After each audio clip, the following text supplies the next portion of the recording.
See, Bram Huxley grabbed the little girl's wrist like she was a piece of property he'd misplaced. Not a child, not a human being, just something that belonged to him and had wandered off. See, his fingers were white around her thin arm. Elsie Varden didn't scream. See, she'd learned not to.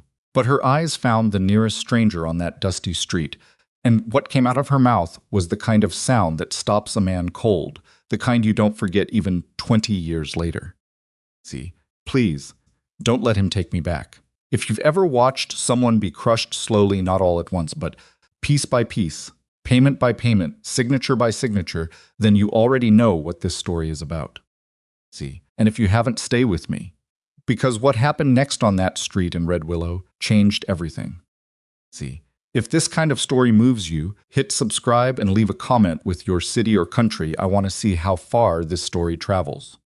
See, every like tells me to keep going. Now let's begin. See, the morning Silas Mercer rode into Red Willow, he wasn't looking for trouble. See, that was something people said about him often enough that he'd started believing it himself, that he was a man who kept his head down, did his work, and stayed out of other people's business. See, 35 years old, broad through the shoulders, with hands that had been cut and healed and cut again so many times that the skin across his knuckles looked like a map of somewhere cold. See, he wasn't unfriendly. He just wasn't warm either. See, there's a difference, though most people in Red Willow had stopped trying to find it. See, he had a list in his breast pocket. Flower nails. A new length of rope to replace the one he'd burned through during last month's fence repair. See, salt pork if Decker still had any left after the summer drive. See, his ranch a modest spread 6 miles east of town. More rocks than good grass, but all his needed resupplying before the weather turned. See, he'd timed the trip to take half a day, maybe less if Decker moved fast and didn't try to sell him things he hadn't asked for. See, he tied his horse at the post outside the general store and had barely set one boot on the step when something hit him. See, not a wagon, not a stray dog, a child. Small, sharp elbows, bare feet already bleeding along the heel, dark hair flying loose from a braid that had come mostly undone. See, she collided with his left side hard enough that he grabbed the porch post to keep from going down, and then her hands were clutching the front of his coat, and her face was turned away from him. See, not up toward him, she was looking behind her, back down the alley she'd come from. See, he reached to steady her. Easy now, she was shaking. See, not the small trembling of a child who'd tripped and skinned a knee. See, this was the full body kind, the kind that starts somewhere deep and radiates outward. See, he'd seen horses shake like that once after a fire. See, then Bram Huxley came around the corner. Silas had seen Huxley before, the way you see any man who makes a point of being seen at the bank, at the cattle auctions, at the table nearest the front window at the hotel dining room. See, he was maybe 50, built like a man who'd once worked hard and had decided some years back that he'd done enough of it. See, his coat was good wool, his boots were clean. He wore his wealth the way some men wear a weapon, not because they needed to use it, but to make sure you noticed it was there. See, he came around the corner of that alley, not rushing, not shouting. See, that was the thing Silas would remember later. Another man might have come running, might have looked frightened or frantic.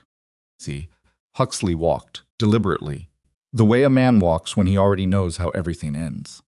See, his eyes found the girl immediately, and then his hand came out and closed around her wrist, that thin, small wrist with a grip that made the child flinch before she even had time to pull away. See, come along, Elsie. His voice was pleasant. That was the worst part of it. See, you're making a scene. Silas felt the girl press harder against his side. See, please.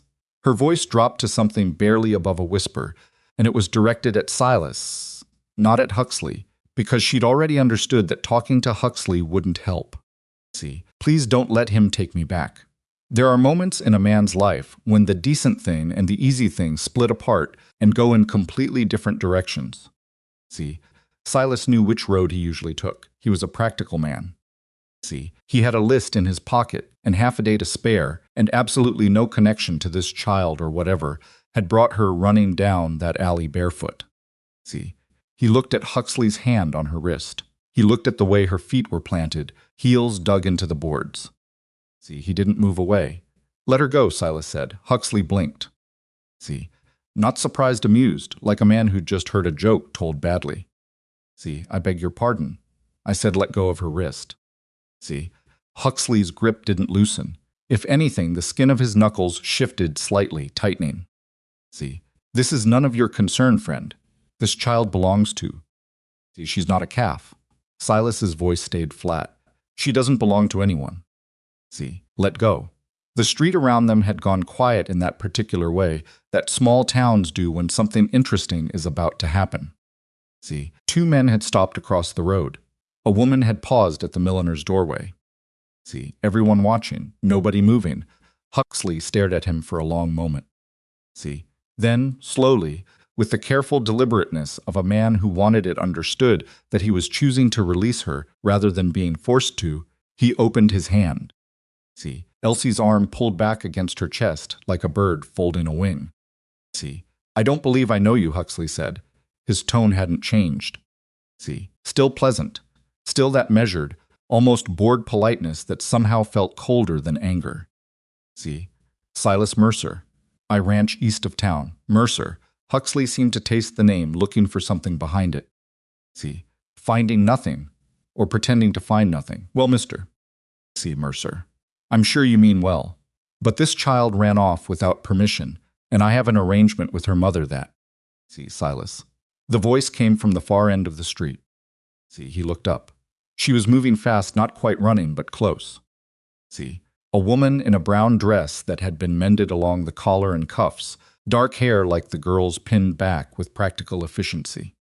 See, she wasn't young in the way of girls who've never had a hard day. She was 30-something and looked like she'd earned every year of it.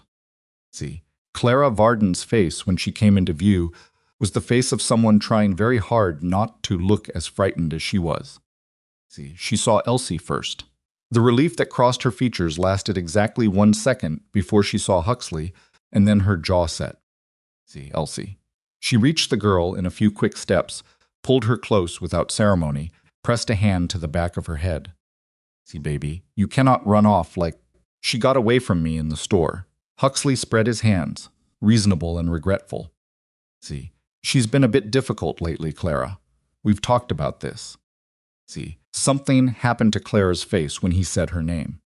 See, something small and controlled, like a door closing. See, she's 9 years old, Clara said. She's not difficult. See, she's a child, and children need supervision. Huxley glanced at Silas again, just briefly. See, cataloging him, as I was saying to your friend here. See, he's not... Clara stopped, looked at Silas properly for the first time. See, I don't know you. No, ma'am. He was kind enough to keep Elsie from going into the road, Huxley said smoothly, before Silas could answer for himself. See, very public-spirited. Now, Clara, we should really settle this somewhere private.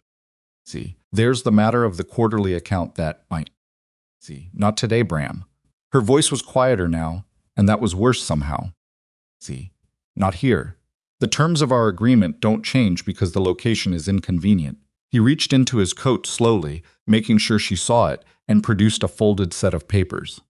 See, these are due for your signature before the end of the month. See, I'd like to discuss them before then, preferably today. See, Clara's eyes went to the papers.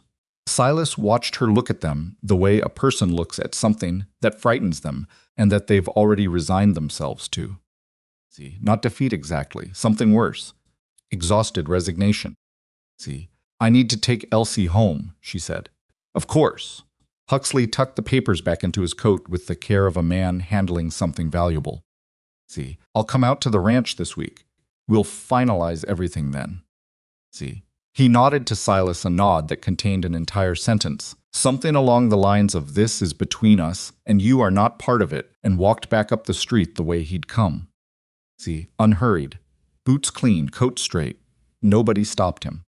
See, Silas stood there with Clara Varden and her daughter on the steps of Decker's General Store, and the crowd around them quietly went back to whatever it had been doing before, because in Red Willow in 1886, See, men like Bram Huxley rarely encountered consequences worth witnessing.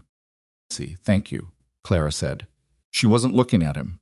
See, she was watching the place where Huxley had turned the corner. See, for keeping her in one spot. He usually carried papers around like that? See, she looked at him then.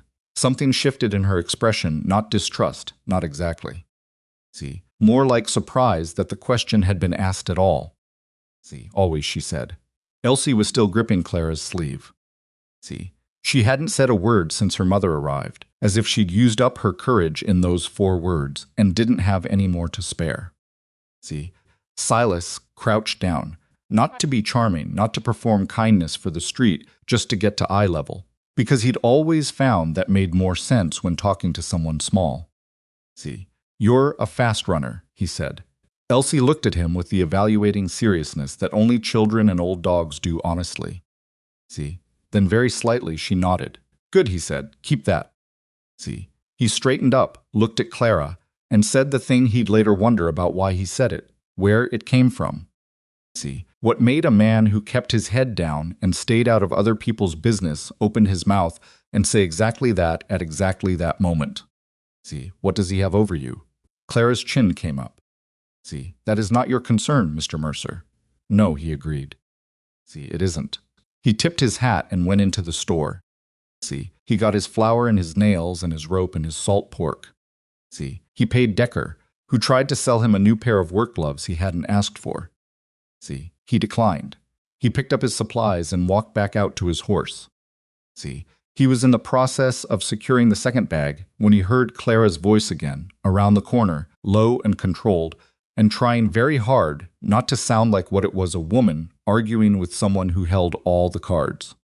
See, Huxley had come back. The papers aren't complicated, Clara. See, I had a lawyer review them twice. Your lawyer. The only lawyer in Red Willow, as it happens. See, then I'd like more time before The extensions I gave you last spring were generous. See, the debt doesn't wait because the situation is uncomfortable. A pause. See, you knew what the terms were when you signed the original note. See, Gerald understood them completely. Gerald is dead. See, her voice cracked once. See, just slightly. See, and you could hear her catching it. See, pulling it back. See, you know that. You were at the funeral, and I gave you 2 full years of patience afterward. See, I think that demonstrates considerable goodwill, Clara. See, I really do. Silas had his hand on his horse's bridle. See, his list was done. His afternoon was his. There was fence on the north pasture that had been waiting 2 weeks already. See, he walked around the corner. They were near the alley entrance. See, Elsie was still with her mother, half hidden behind Clara's skirt, watching Huxley with the blank, careful face of a child who has learned to make herself invisible. See, Huxley saw Silas first. His expression didn't change, but something moved behind his eyes. See, reassessment. Addition of a variable he hadn't factored. See, Mr. Mercer, he said. Did you forget something? See, Mrs. Varden, Silas said, ignoring him. Sheriff Boone still have his office on the north end? See, Clara stared at him. Yes. Good place to have a conversation. See, public office. Witnesses on record. Huxley's pleasant expression stayed in place. See, Mrs. Varden has no reason to involve the law in a private financial matter. See, no. Silas looked at him steadily. Because from where I'm standing, you just came back to a woman who told you she needed to take her child home. See, that's the kind of thing that benefits from a witness. See, the silence that followed was the kind that has weight to it. See, Silas had seen men like Huxley before, not in Red Willow specifically, but enough places that he knew the type. See, they operated on the assumption of compliance. They moved in a world where the people they dealt with had already decided, on some deep level, that there was no point in pushing back. See, the moment that assumption cracked, even slightly, even just a hairline fracture, they recalculated. See, Huxley recalculated. I'll be in touch about the papers, he said to Clara. See, he didn't look at Silas again. He walked back up the street, and this time his pace was marginlessly faster, though Silas doubted anyone else would have noticed. See, Clara turned to look at him. Why are you doing this? She asked. See, not suspiciously, not warmly. Like a woman who has learned to ask the direct question because indirect answers cost too much. See, I have no idea, Silas said. That was the truth. He said it plainly, with the same tone he'd used to report the weather. See, Clara Varden looked at him for a long moment, and something he couldn't quite name shifted slightly in her face. Not trust, not yet, not by a long measure. See, but something. He bought my husband's debts, she said. See, Gerald passed 2 years ago. Cattle fever. The herd was down to a third, and the creditors came fast. She said it flat, no performance in it, like reciting inventory. See, Huxley offered to consolidate everything into one note. See, lower the pressure while I got back on my feet. In the papers he keeps showing you. See, each one gives him more control. Her voice was steady, but her jaw was tight. See, the livestock is collateral first, then the equipment. See, last spring he had me sign something about income, said it was just a tracking document for the bank. See, 3 months later he started keeping half of what the cattle sales brought in. She stopped. See, against the balance of what I owe, what does the balance say? See, more than it should. Silas looked at Elsie. The child was watching a sparrow that had landed on the post across the road. See, or pretending to. He had the distinct feeling she heard every word. See, Sheriff Boone, he said again, today. Show him the papers you have copies of. Tell him what the arrangement looked like when it started versus what it looks like now. See, have it on record. Boone and Huxley play cards on Fridays, Clara said. See, Silas absorbed that, still worth doing. Clara looked at him with that same evaluating look her daughter had given him 20 minutes ago. See, the resemblance was striking, now that he noticed it. See, you're a rancher east of town, she said. You don't know us. See, you had supplies to collect. I did. I collected them. See, so why are you still here? He'd been asking himself the same question. See, the fence on the north pasture was still waiting. His afternoon was burning. See, and standing in the alley behind Decker's store, talking to a widow he'd met 40 minutes ago while her daughter pretended to watch, a sparrow wasn't anywhere on his list.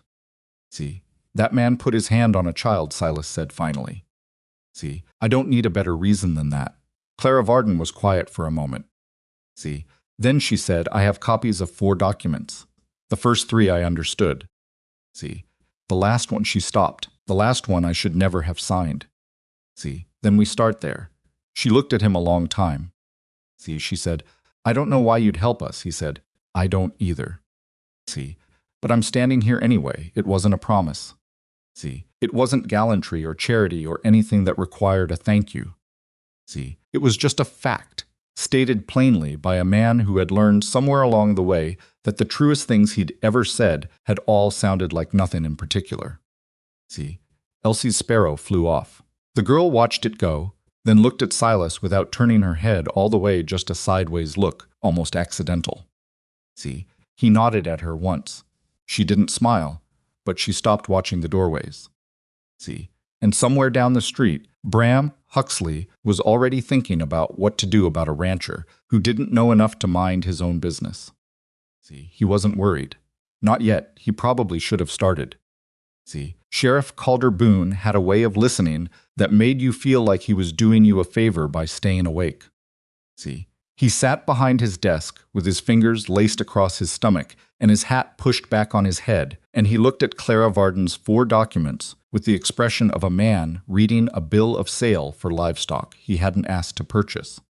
See, Silas stood near the wall. Elsie sat on the bench by the door, ankles crossed, hands folded, watching Boone the way she watched everything with that careful measuring stillness that didn't belong on a 9-year-old. See, Boone turned the last page over, set it down, tapped the edge of it once with his finger. See, these look legal to me, he said. Clara's jaw tightened. See, they looked like extensions to me when I signed them. See, well, Boone picked up the 3rd document, the one about income. See, this one here this is a financial agreement, Mrs. See, Varden, that's between you and Huxley and the bank. See, I'm a peace officer. I don't have jurisdiction over contract disputes. See, he's been keeping money, Clara said. I made payments. See, the balance never goes down. You'd need a lawyer to look at the accounting on that. See, There's one lawyer in Red Willow. Boone's expression didn't change. See, there's one in Harlan County, too, man named Pruitt. See, he does property work mostly, but he might look at something like this if you… See, Bram Huxley threatened her daughter this morning, Silas said from the wall. See, Boone looked at him. Not hostile, not friendly. The look of a man who has just been reminded someone else is in the room. See, is that so? He grabbed the girl's wrist on the main street.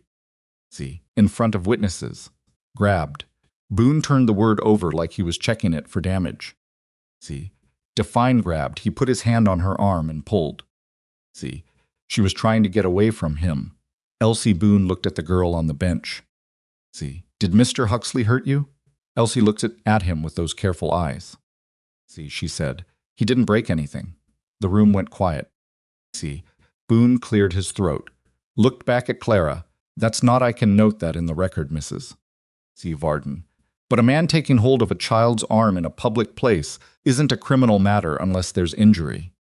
See, now if you wanted to bring a formal complaint and have Huxley know I came here, Clara said. See, he'll know, Silas said. Clara looked at him sharply. See, man like that has eyes everywhere, Silas said. He already knows she was talking to me this morning. See, he'll know about this visit by supper time. He paused. See, that's actually why doing it matters. He needs to understand she's not alone. See, Boone studied Silas with what appeared to be mild curiosity. See, Mercer, isn't it? You ranch east of the Tanner property? See, that's right. You been out this way long? 8 years. See. Boone tapped the documents again. Mrs. Varden, I can file a record of today's conversation. See, I can note that you came in, that you expressed concern about the financial arrangement, and that there was an incident involving your daughter this morning. He paused. See, what I can't do is tell Bram Huxley his papers aren't valid. See, not without a court telling me first. Clara sat very straight. See, she had good posture the way women get when they've learned that looking composed is the only kind of armor they're allowed. See, then I need to get to court. That costs money. See, I know what it costs. Boone looked at her, and for a moment something shifted in his face. See, not sympathy, exactly more like recognition, the look of a man who had seen this particular situation before and hadn't been able to do anything about it then either. See, I'll file the record, he said. You should get yourself copies of everything you've signed. See, everything. If there's anything missing, that's worth noting. He began stacking the documents to hand back. See, and Mrs. Varden, she looked up. Keep your daughter close. See, Clara took the papers and held them against her chest like they were either very valuable or very fragile, and Silas thought it was probably both. See, outside the afternoon light had gone thin and gold, the kind that doesn't last. See, Elsie walked between them on the boardwalk, not holding either of their hands, just close, the way a child positions herself when she's decided that the two adults nearest to her are safer than the general world. See, he's not going to help, Clara said. It wasn't bitter, not really. See, more like confirmation of something she'd already suspected. See, not until he has to, Silas agreed. Having it on record matters. See, it means if Huxley does something worse, there's a foundation. See, and in the meantime, he didn't have a good answer for that. See, Clara stopped walking. I need to get back to the ranch. See, I have cattle that need to be moved before the weekend, and I let my only hired hand go in April because I couldn't make his wages. She said it flat, no self-pity in it. See, I've been doing it myself. Silas looked at her. All of it? See, most of it. Elsie helps where she can. See, he thought about what that looked like, a woman alone on a spread, managing cattle, mending fence, keeping books, and then he thought about the income document. Huxley had been taking half of every sale, and the arithmetic was ugly. See, how many head are you moving? Clara blinked. What? See, the cattle, how many head? 14. 15 if the calf is ready, which she probably isn't. She paused. See, why, I'm going that direction. You're east of me. See, the Tanner line is, I know where I am, he said. See, Clara Varden looked at him for a long moment. There was something in her expression he couldn't categorize, not quite suspicion, not quite the thing before gratitude. See, like a woman who had been offered help so many times with strings attached that she'd started examining the air around every extended hand. See, I don't need charity, she said. It's not charity. See, I have hands going idle this week. Moving 15 head isn't a favor, it's an afternoon. See, you don't have to manufacture a reason. I'm not. He met her eyes. See, but I understand if you'd rather do it yourself. See, she held his gaze for 3 full seconds. He didn't look away, didn't soften it, didn't try to make the offer more comfortable than it was. See, that seemed to be what she needed, because she gave a short, decisive nod. See, day after tomorrow, she said. Sunrise. I'll be there. See, Elsie looked up at him again with that sideways look. See, still not quite a smile, but something. The Varden Ranch was 6 miles from town, and Clara drove the buckboard with Elsie beside her, and Silas rode parallel on the road, and nobody said very much. See, that was all right. There are people who fill silence because they're afraid of it, and people who leave it alone because they know that some things live inside quiet and shouldn't be chased out. See, when the turnoff for the Varden property came, Clara slowed the buckboard and looked at him. See, you should know, she said, that Huxley has a man who watches the road sometimes. See, about a 1/4 mile past the oak break. Tonight? See, I don't know. Maybe. She hesitated. I'm not trying to scare you off. See, I know that. She nodded once more, touched the reins. See, and the buckboard turned down the dirt track toward a low house with a barn that needed paint and a fenced yard, where 2 horses stood watching the newcomers with the mild interest of animals who had learned. See, nothing much surprising happened around here anymore. See, Silas watched until the buckboard stopped, and Elsie jumped down and Clara set the brake, and then he turned his horse east and rode home. See, he had fence to fix. He thought about it the whole 6 miles. See, he didn't think about the fence. Martha Bell had been keeping house at the Mercer Ranch for 3 years, ever since her own husband had gone into the ground after a bad winter, and her 2 sons had gone to Abilene after better prospects. See, she was 58 years old, wide through the hips, with gray hair that she kept braided and pinned with a practicality that matched everything else about her. See, she fed Silas. She kept the place clean. She occasionally told him things he didn't want to hear, and she charged him a fair wage which he paid without complaint.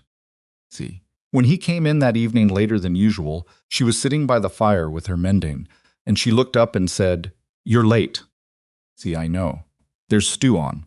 He got himself a bowl and sat at the table and ate without talking, which was normal. See, Martha did her mending, which was also normal. After about 10 minutes, she said, without looking up from her needle, "You going to tell me about it or make me ask?" See, he told her about it. She listened without interrupting, which he appreciated. See, when he was done, she set her mending in her lap and looked at the fire. See, Huxley's been at this a while, she said. I've heard talk. See, woman at the dry goods mentioned something about the Varden widow last summer. See, said she looked like she hadn't slept in months. She probably hadn't. See, Martha looked at him sideways. And you're going over, day after tomorrow, to move cattle. See, yes. And then what? He turned his bowl in his hands. See, I don't know. Martha was quiet for a moment. Then the little girl. See, how old is she? 9. Martha pressed her lips together. See, whatever she was thinking, she kept it inside. Instead, she said, "That man Huxley was in here once, years back. See, right before you bought the place. He made an offer on the land when old Garrett was selling. See, came into the feed store when I was there and talked to 3 different men in 10 minutes, each one separately. And he said something slightly different to each of them, and I knew what he was doing." She picked up her mending again. See, he finds out what a person needs most, and then he gets between them and it. See, that's about right, Silas said. She pushed the needle through the cloth. See, be careful, I will. I didn't mean be careful of him. She looked up. See, I meant be careful of yourself. Men who get involved in other people's trouble sometimes find out. The trouble was bigger than it looked from the outside. See, he didn't answer that. She hadn't really expected him to. See, he washed his bowl and went to bed and lay there looking at the ceiling for a long time before he slept. See, 2 2 mornings later, he rode to the Varden ranch before the sun had fully cleared the hills, and Clara was already in the yard. See, she was wearing work clothes, a heavy cotton shirt, worn trousers, boots that had seen serious use, and her hair was tied back with a piece of leather cord. See, she was doing something to a length of rope, recoiling it, and she did it with the easy practice of someone who had been handling rope since before it seemed appropriate. See, she looked up when he came through the gate. "You came," she said. See, said I would. She nodded. "I've got coffee."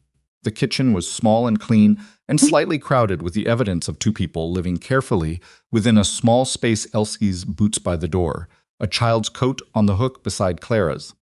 See, a drawing pinned to the wall that might have been a horse or possibly a dog. See, the coffee was strong enough to stand a spoon in, which was how Silas preferred it. See, Clara leaned against the counter and held her cup in both hands and didn't make small talk, which he appreciated. See, Huxley sent someone yesterday, she said. Silas looked up from his cup. See, not Huxley himself, one of his men. Fellow named Doyle, he does the kind of work Huxley doesn't want his name attached to. Clara's voice was steady. See, he rode up to the fence line and sat there for about 20 minutes and then rode away. See, just watching? Just watching. She paused. Elsie saw him from the upstairs window. See, she didn't say anything until supper, a short pause. See, she's been doing that, not saying things until she's decided whether they're worth worrying about. See, she shouldn't have to make that calculation at 9 years old. See, no, Clara agreed. She shouldn't. They finished their coffee and went to work. See, moving 14 cattle 15, because the calf turned out to be cooperative across the Varden property to the north pasture, took the better part of the morning. See, Clara knew her land. She knew where the soft spots in the fence were, knew which cattle would push through a gap if you gave them half a chance. See, knew that the big red steer she called Hector would follow wherever she went, and that if Hector moved, the rest would follow Hector. See, she didn't explain any of this to Silas. She just worked, and he watched how she worked, and he adapted. See, he'd ranched long enough to know the difference between someone who'd learned to manage cattle and someone who understood them. See, Clara understood them. Elsie came out around mid-morning with water in a canteen. See, she walked it out to where Silas was posted near the fence, and she held it out to him with the gravity of someone performing an official function. See, thank you, he said. She nodded. You feed the horses this morning? He asked. See, she looked at him. Every morning. Before breakfast. See, before anything, he took a drink of water. That's responsible. See, Elsie seemed to consider whether this was worth responding to. See, she apparently decided it was. Mama says the animals can't ask you to hurry up. See, so you don't make them wait. Your mama's right. See, a pause. Elsie looked out at the cattle. Hector's going to try for that corner. See, he already did once. He'll try again. She pointed. See, he always goes for that corner. There's a gap in the post. See, Papa kept saying he'd fix it. Something settled in the air around that last sentence. See, she said it matter-of-factly, the way children sometimes talk about the dead, not without feeling, just without knowing exactly where to put the feeling yet. See, I'll look at it before I go, Silas said. Elsie looked at him again with that evaluating directness. See, you don't have to. I know. She took the canteen back and walked toward the barn, and Silas watched her go, and he thought about what it cost a 9-year-old to unlearn expecting help from people. See, he fixed the post. It took maybe 40 minutes. It was worse than it looked. The wood had been compromised below the soil line, and Clara found him finishing up the last of it and stood watching him set the crossbar. See, I would have gotten to that, she said. I know you would have. See, she was quiet for a moment. The list of things I'm going to get to is longer than the list of things I've gotten to. It came out flatter than she'd probably intended, and she pressed her mouth together briefly after. See, 2 years of doing everything alone means a lot of deferred repairs. See, you've kept the place running. Barely. He knocked the post solid with the heel of his hand and stood up. See, I passed the fence on the east side of your property on the way in. See, the line's still solid through there. Clara looked at him. See, my husband put that fence in the year after we bought the land. See, he was particular about it. A pause. Gerald wasn't good at a lot of things. See, he wasn't good with money. That's how Huxley got the foothold in the first place, but he could build a fence that would outlast both of us. See, it was the most she'd said about her husband. Silas didn't push it. See, they ate lunch on the porch cornbread that Clara had made before dawn, and salt beef. See, and more of that ferocious coffee, and Elsie sat on the step below them with a piece of bread and watched a hawk circling over the far field with the concentration of a child storing something away for later. See, she likes to watch things, Clara said, quietly enough that Elsie wouldn't hear. See, I noticed. She wasn't always this quiet. Before Gerald died, she was Clara stopped. See, she was different, louder. She used to sing at breakfast. See, she'd just sing, whatever came into her head. A beat. See, she stopped after the funeral. I keep waiting for it to come back. See, Silas didn't say anything. There wasn't anything to say to that. See, Clara looked at her coffee cup. When Huxley first started coming around, Elsie thought he was just a business associate. See, she didn't know what the papers meant. But children understand more than you let them. See, and Huxley, she stopped again, jaw tight. He has a way of talking to her that I don't like. See, very polite, very attentive, like he's keeping track of her. See, he used her to get to you. Yes, she said it without surprise, like she'd already arrived at this conclusion and just hadn't said it out loud before. See, if I pushed back too hard, he'd make some comment about how difficult it was for a child to move schools, change situations. See, he never threatened her directly. He was too careful for that. See, but the implication was, her cup settled hard on the porch rail. See, the implication was always there. Silas looked out at the hawk. See, I want to see the papers, he said. Clara looked at him. See, all of them. The originals if you have them, the copies you brought to Boone, and anything else he's ever put in front of you. See, I want to read them. You're a rancher, not a lawyer. See, I can read a contract. Reading it and understanding what it does are two different things. See, I know. He looked at her directly. But there's something I've noticed about men like Huxley. See, they're careful. They're very careful. But the more complicated a scheme is, the more places something can go wrong in it. See, and they almost never figure on someone sitting down and reading all of it together, start to finish. See, Clara was quiet. He said the document about income.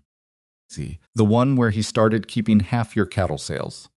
See, what about it? He told you it was a tracking document. See, that's what he said, yes. But you'd been making payments before that. See, regular payments, every month. Sometimes more when the sales were good. See, and never went down. Her voice had gone very flat. See, I know. I've thought about it. I've thought about it until I can't think anymore. See, I know something's wrong with the numbers. I just don't know how to prove it. See, the payments went somewhere, Silas said. Money doesn't disappear. See, it moves. She stared at him. He controls the accounts. See, he controls the accounts he told you about. A long pause. See, there might be records, Silas said. Bank records. See, independent of anything Huxley holds. If you made payments at the bank, if any of the sales ran through a county agent. See, the county agent retired, Clara said, 2 years ago. See, Huxley bought out his contracts, convenient. Yes, she set her cup down. See, yes, it was. They sat with that for a moment. The hawk had landed somewhere in the far grass and disappeared. See, Elsie was still watching where it had gone. See, I want to find the account book. See, Clara said. See, very quietly. See, almost to herself. See, Gerald kept a ledger. He kept everything. Every sale, every payment, every expense, he wrote it all down in this green-covered book. See, I looked for it when he died. I thought Huxley had simply. She stopped. See, but I remembered something last week. She'd remembered something last week, and she hadn't said it to anyone, because there was no one to say it to. See, Silas understood that without needing it explained. See, Gerald had a place, she said, before he got sick. See, he was private about some things. He had a place in the barn where he kept things he didn't want mixed up with the regular paperwork. See, Silas waited. I don't know why I haven't looked, she said. and she said it with a kind of dim anger at herself. See, I've been in that barn every day for 2 years. Sometimes you can't look at a thing until you're ready. See, she made a small sound that wasn't quite agreement and wasn't quite dismissal. See, then she stood up and walked off the porch toward the barn without saying anything else, and Silas sat still for a moment and then followed. See, the barn was old and warm and smelled of hay and horses and the specific combination of oil and iron that accumulates in working buildings. See, Clara's 2 horses turned their heads, then went back to their hay. See, a tabby cat with one good ear watched from a beam. See, Clara went to the back wall, past the tack hung in order neat, everything in its place, the bridles oiled and the blankets folded, and stopped at a low shelf built into the frame of the wall itself, almost flush with the boards. See, Silas would have taken it for part of the structure. See, she reached under the shelf and felt along the underside. See, her face changed.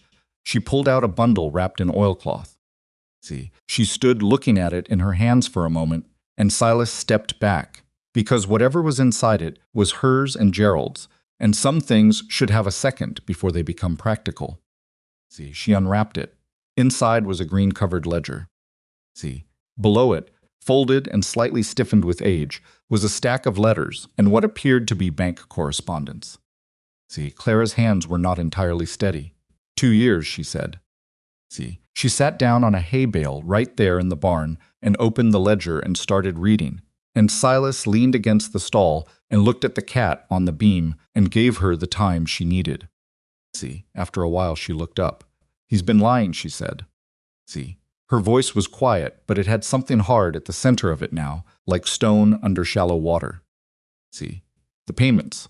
I can see them right here, Gerald's handwriting. Each payment, each date. See, these match the bank letters. She held up one of the folded pages. See, this is from the bank, from before Huxley consolidated the accounts. See, it shows the balance decreasing. She paused. The balance was almost gone. See, Gerald had almost paid it off before he died. Silas said nothing. See, Clara looked up at him. He told me there was almost nothing paid down. See, he showed me documents that said we'd barely made a dent. See, but this, she held up the ledger. This is Gerald's hand. See, this is the bank's letterhead. The balance that Huxley showed me when he took over it was almost double what it should have been. See, he added the paid debt back onto the balance, and then charged me 2 more years of interest on money we'd already paid. Her voice was flat and clear as water from a cold well. See, and I signed documents based on numbers he gave me. See, I signed things over to him based on a debt that was half what he claimed. See, Silas straightened up from the wall. That, he said, is fraud. See, the word settled in the barn like a stone dropping into still water. See, Clara looked at the ledger in her hands, and then at the barn door, beyond which her house stood, and her land spread out to fences that needed paint, and a calf that had finally decided to be cooperative. And beyond all of that, see, somewhere in Red Willow, Bram Huxley was sitting in a clean office with good wool on his back, and a story about a widow who hadn't understood her agreements. See, she looked back at Silas. How do I prove it? She asked. See, you already have the start of it, he said. Gerald's ledger and the bank letters are independent of anything Huxley controls. See, that's the foundation. He paused, but we need someone to look at this who knows what they're looking at. See, not Boone, not Huxley's lawyer, the man in Harlan County, Clara said. See, Pruitt, maybe. Or we go above the county. There's a district judge out of Weston who handles land fraud cases.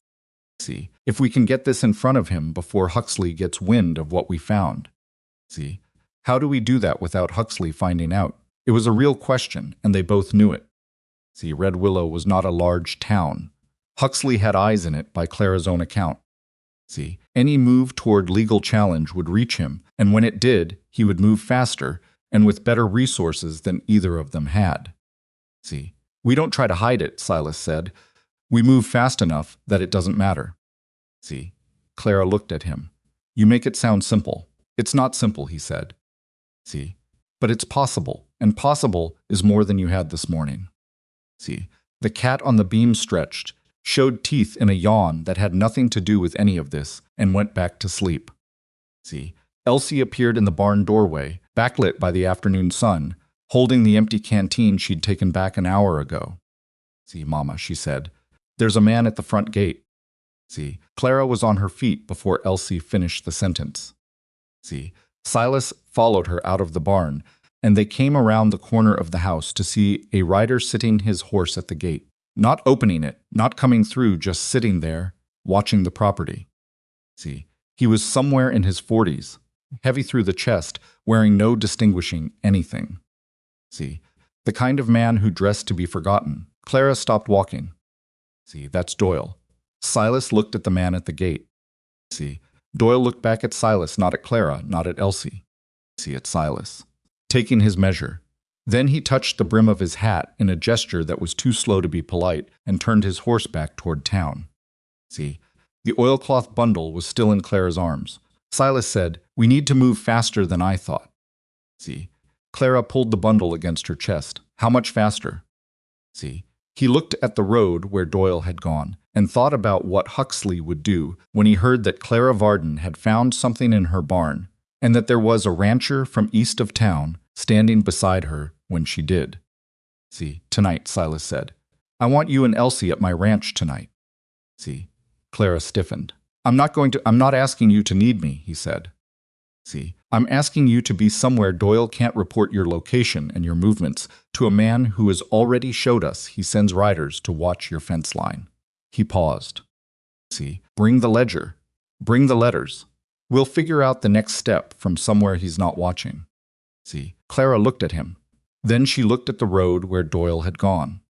See, then she looked at Elsie, who was standing by the porch step with the canteen and an expression that was trying very hard not to be afraid. See, give me an hour, Clara said. I need to pack a few things. See, take what you need. She went inside. Elsie stayed on the step, looking at the road. See, Silas stood in the yard and looked at the fence. Gerald Varden had built the year after they bought the land solid posts, good wire. See, the work of a man who had planned to stay and hadn't known what was coming, and he thought about what was inside that oilcloth bundle and what it meant, and how fast a man like Huxley could move once he understood the ground had shifted. See, fast, he thought, faster than comfortable. He needed to think. See, an hour wasn't much time, but it was what they had. See, he walked to the fence and checked the post he'd fixed that morning. See, still solid. Hector the red steer was at the far end of the pasture, watching him with bovine serenity.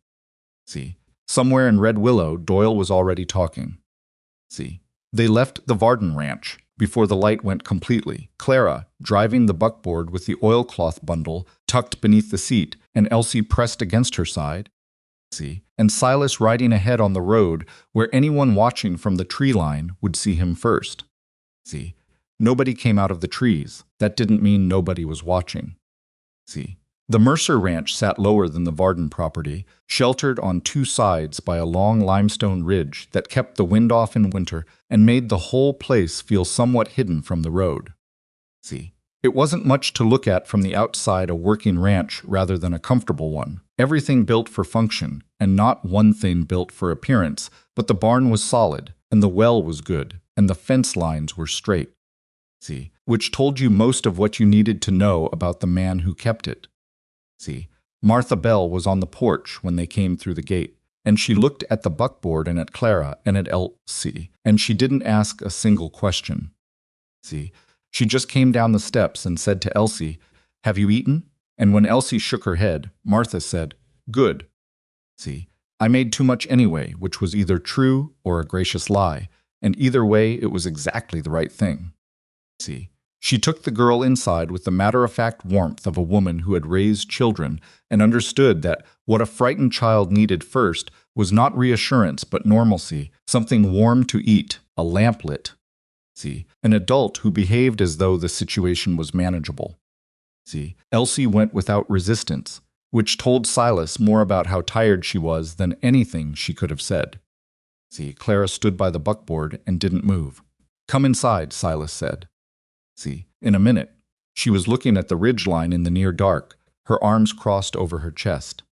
See, I keep thinking about what he's going to do when he finds out we found the ledger. See, he'll try to discredit it. How? He'll say it's incomplete. See, he'll say Gerald's records don't reflect the full arrangement.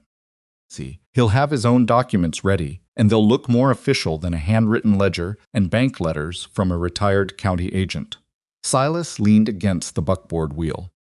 See, that's why we need someone who knows how to read financial records to look at this before we take it anywhere. See, Clara turned to look at him. Pruitt, maybe. I was also thinking about the bank itself. See, Huxley has accounts there. He does. But the bank also has an obligation to its records.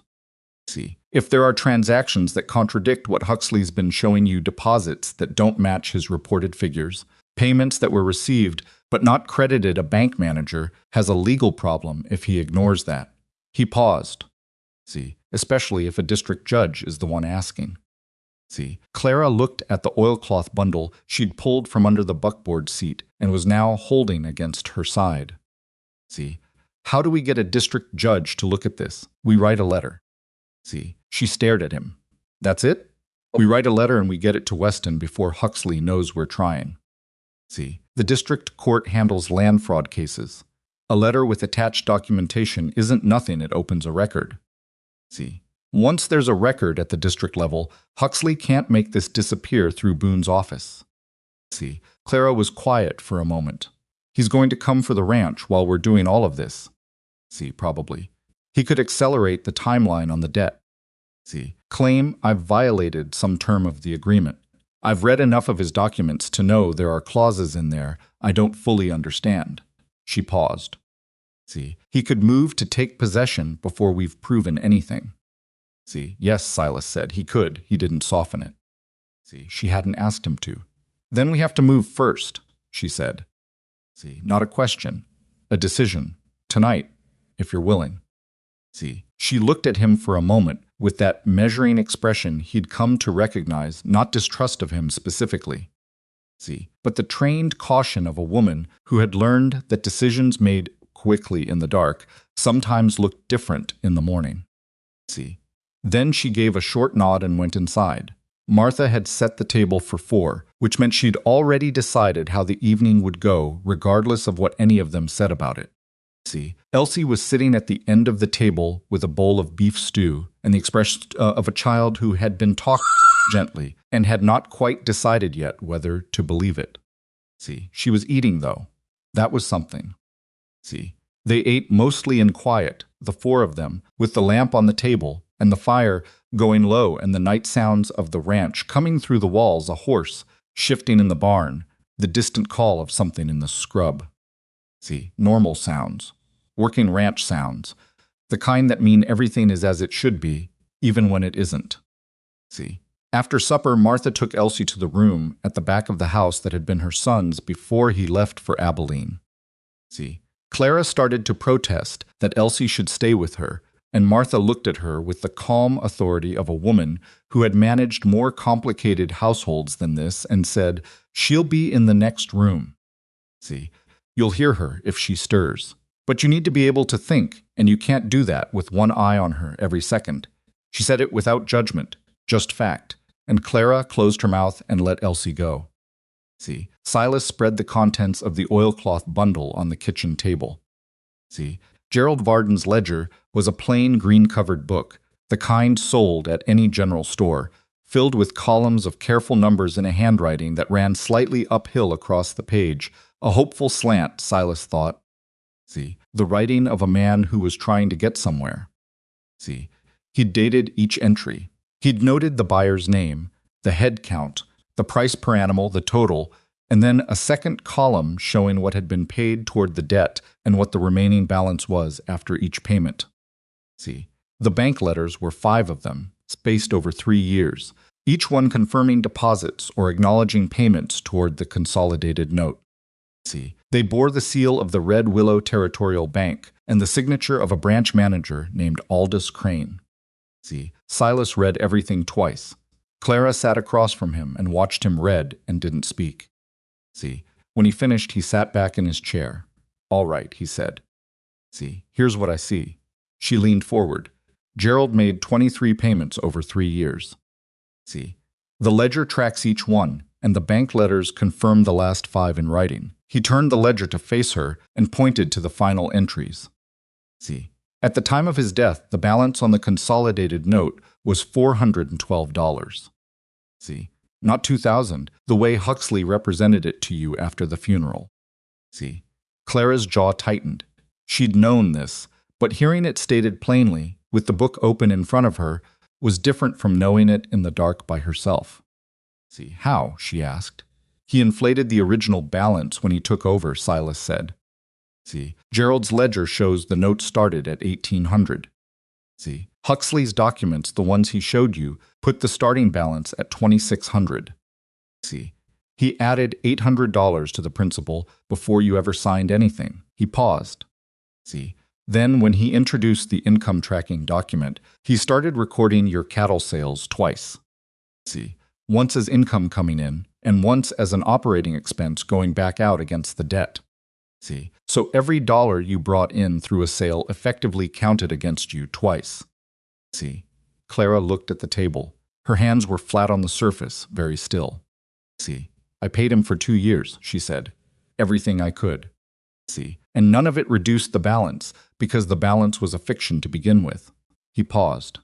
See, the ranch income, he was keeping half of every cattle sale that wasn't applied to the debt either. See, he pocketed it and recorded it as a management fee. See, management fee, she repeated. The words came out like something she'd bitten into expecting one thing and found another. See, it's in the third document. The language is buried in a subclause about operational oversight. See, if you weren't looking for it, you'd read right past it. See, Clara said nothing. He was thorough, Silas said. See, I'll give him that. He built it so that each document looked reasonable on its own. See, it's only when you put them next to Gerald's records and the bank letters that the gap shows up. See, how big is the gap? Clara asked. Silas did the arithmetic in his head and then did it again on a sheet of paper from his pocket. See, between the inflated principal, the double-counted expenses, and the management fees, he's taken somewhere north of $3,000 from you, on top of payments that should have settled the original debt entirely. See, the number sat on the table between them. $3,000 and $1,886 was not an abstraction. See, it was a ranch. It was years. It was the difference between a life built and a life lost. See, Clara looked at the ledger in her husband's handwriting and said nothing for a long time. See, then she said, Gerald would have caught it. If he'd lived, he would have caught it. Her voice was steady, but something behind it was not. See, he wasn't good with money, but he kept records. He always kept records. See, Huxley knew that. He waited until Gerald was gone to introduce the documents. A pause. See, he came to me 3 weeks after the funeral. Silas said nothing. 3 weeks, she said again, quietly, to herself more than to him. See, he let that sit. After a moment, she pulled herself back from wherever she'd gone and said, so. See, the letter, he agreed. See, they worked on it together, though mostly it was Clara who wrote because it was her land and her name and her husband's records, and because Silas understood, without needing to be told, that she needed to be the one who put it into words. See, he sat beside her and read what she wrote, and occasionally said things like add the date on the third bank letter, or the income clause is in document 3, paragraph 4, and she added those things.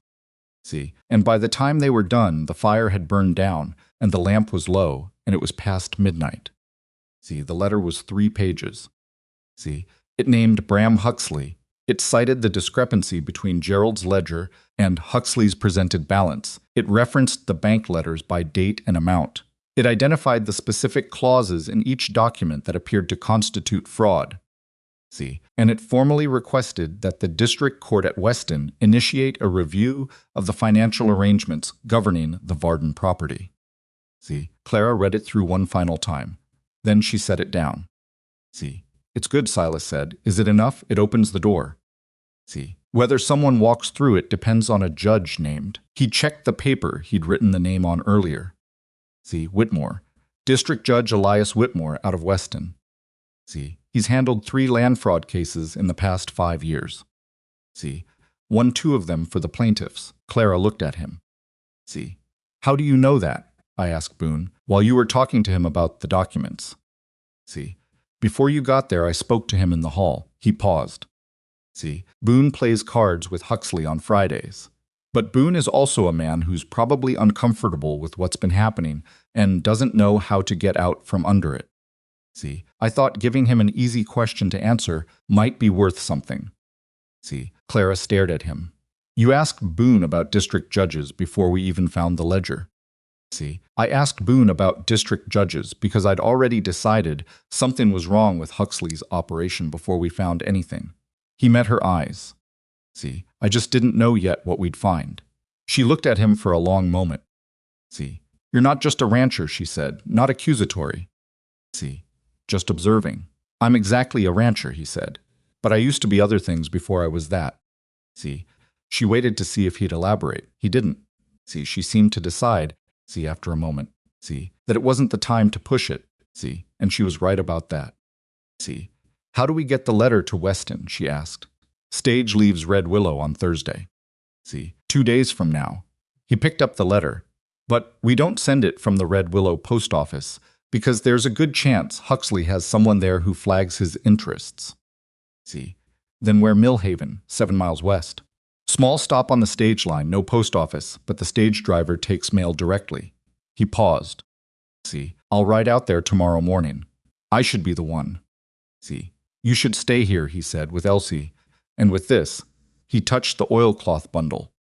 See, if something goes wrong on the road, the ledger needs to be somewhere. Huxley can't get to it easily.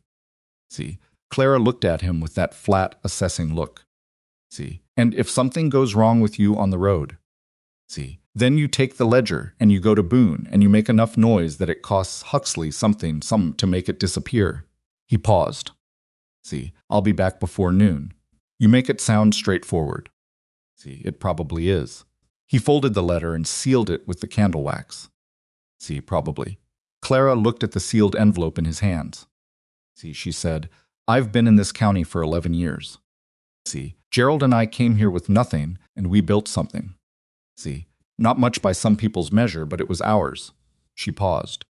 See, I've spent 2 years watching it get taken apart piece by piece and feeling like there was nothing I could do because I didn't know where the thing was that I could push back against. See, she looked at him. Now I know where it is, she said. See, he handed her the sealed letter. Keep that until morning. See, she took it, held it. Then she said, without looking at him, why are you doing this? And I mean the real answer, not the one about it being an afternoon's work. See, he sat with that for a moment. I had a place once, he said. See, before I came here, different state, different land. See, my father built it. When he got sick, there were men who saw the situation and moved on it. See, by the time my father died, there wasn't much left to inherit. He paused. See, I was young enough that I couldn't do anything about it. See, I've thought about that a fair amount over the years. See, Clara looked at him. That's the real answer, he said. See, she nodded slowly. Not with pity, with the recognition of someone who understood what it meant to carry a thing that couldn't be undone.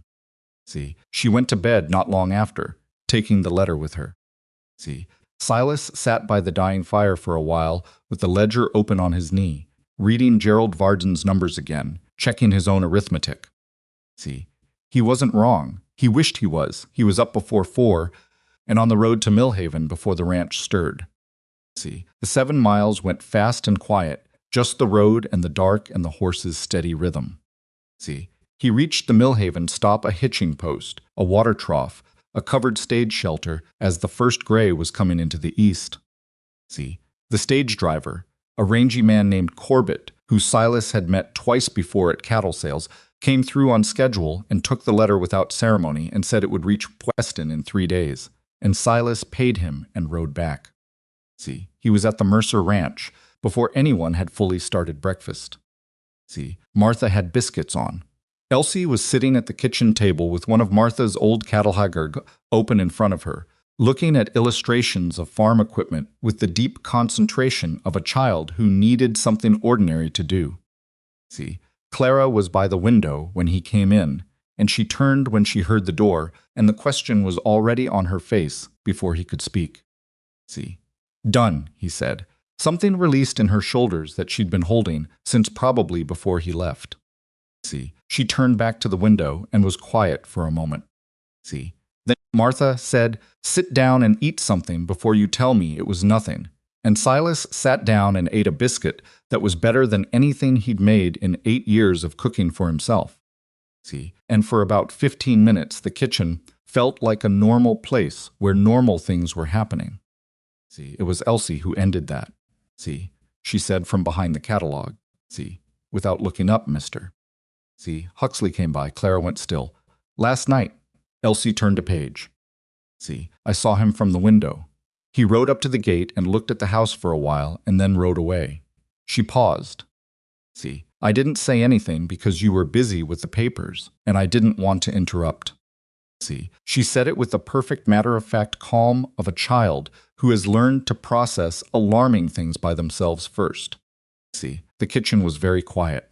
Clara crossed the room in 3 strides and knelt beside Elsie's chair. See, baby, if you see something like that, you tell me. See, right away. You don't decide whether it's worth interrupting. See, Elsie looked at her. I knew you'd worry. I should worry. See, that's my job. Clara put her hand on the back of Elsie's head. See, your job is to tell me. Elsie thought about this. See. Okay, she said. Clara stayed crouched there for a moment, forehead nearly touching her daughter's, and then she stood up and looked at Silas. See, he was already thinking it through. Huxley hadn't come to the Mercer gate by accident. See, he'd followed Doyle's report. He knew where Clara and Elsie were. See, and he'd come in the night to look, not to knock, not to confront, but to see. See, which meant he was calculating, which meant he hadn't yet decided on his move, but he was close. See, he's going to come back, Clara said. Yes, with lawyers or with something worse. See, most likely lawyers first. Silas thought about it. See, he needs to look legal. His whole operation depends on looking legal. See, if he steps outside that, if he threatens directly or sends Doyle to do something overt, he loses the thing that's made him untouchable. See, he's already threatened, Clara said, in ways that can be explained away. See, a man coming to the gate at night to look and leaving again, he spread his hands. See, Boone's not going to do anything about that. Martha, who had been quiet throughout this exchange, set down the coffee pot and said, "So what do we do while we wait for the judge to decide whether to look at the letter?" See, it was the right question, and it didn't have a comfortable answer. See, we stay in view, Silas said. We don't hide, because hiding looks like guilt. See, we go about business normally. Clara, you need to be seen at your property, and hear both, so it's clear you're not running. He paused. See, and we need another document. Clara looked at him. See, what kind? A sworn statement. You, me, and Martha as witnesses, laying out the timeline of every interaction with Huxley. See, dates, amount. See, what was said. See, what was signed. See, not a legal brief, just a plain account, in your words. He paused. See, if he moves against the ranch before the district court responds, we need something to bring to Boone that's harder to dismiss than what we had before. See, Boone, Clara said, with a flatness that contained her opinion of that avenue. See, Boone isn't Huxley's man, Silas said. I don't think he is. See, I think he's a man who's been avoiding a problem because the problem seemed too big and the solution seemed too risky. See, the difference between that and being Huxley's man isn't nothing. It means there's a line he won't cross if we put the right thing in front of him. See, Clara looked skeptical but didn't argue. See, they spent that morning at the kitchen table with paper and ink, and Clara talked and Silas wrote what she said in his own words, and then she read it back and corrected what wasn't right, and it took 3 hours and most of the morning's light. See, Elsie sat in the corner of the room and listened to all of it with her catalog forgotten in her lap, and every so often she said something small and precise. It was the Tuesday after the spring sale, not Wednesday. See, because Wednesday Mama went to get flour, and each of those small corrections was right. See, and each one landed on Silas like a quiet reminder that children remember what adults overlook, because adults are busy surviving and children are busy watching.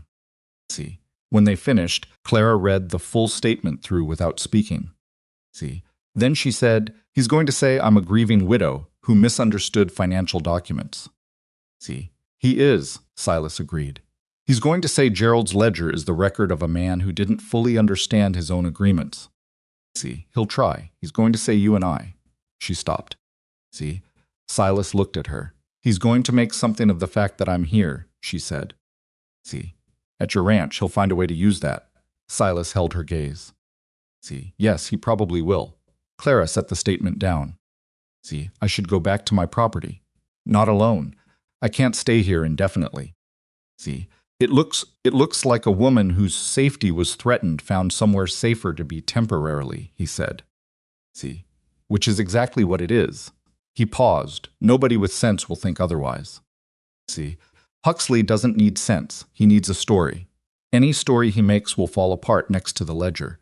He leaned forward slightly. See, that's his problem. Everything he does from here works against him if we've already started the legal process. See, any threat he makes, any move against you or the property it adds to the case. See, Clara looked at him. You're asking me to trust a process that hasn't worked for me yet, she said. See, I'm asking you to give it 3 more days. She sat back. See, outside, the wind had picked up and the trees along the ridge were moving in that particular way that meant rain before evening. See, after a long moment, she said 3 days. That afternoon, Silas rode to town. See, not for anything specific, just to be visible, to let the town see him moving normally, to stop at the post office and Decker's, and to go past the sheriff's office and give Boone a nod through the window. See, information traveled in Red Willow the way water traveled in flat country slowly but to every low place eventually. See, he was tying his horse outside Decker's when a man stepped up beside him. See, not Huxley, not Doyle, someone he'd never seen before. See, 40s, lean, with the kind of eyes that had spent years doing math on other people. See, you'd be Mercer, the man said. Not a question, that's right. See, Mr. Huxley would like a word. He said it pleasantly, the way you say something you've been told to say.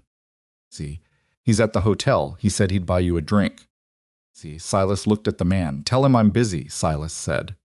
See, the man nodded, as though he'd expected this.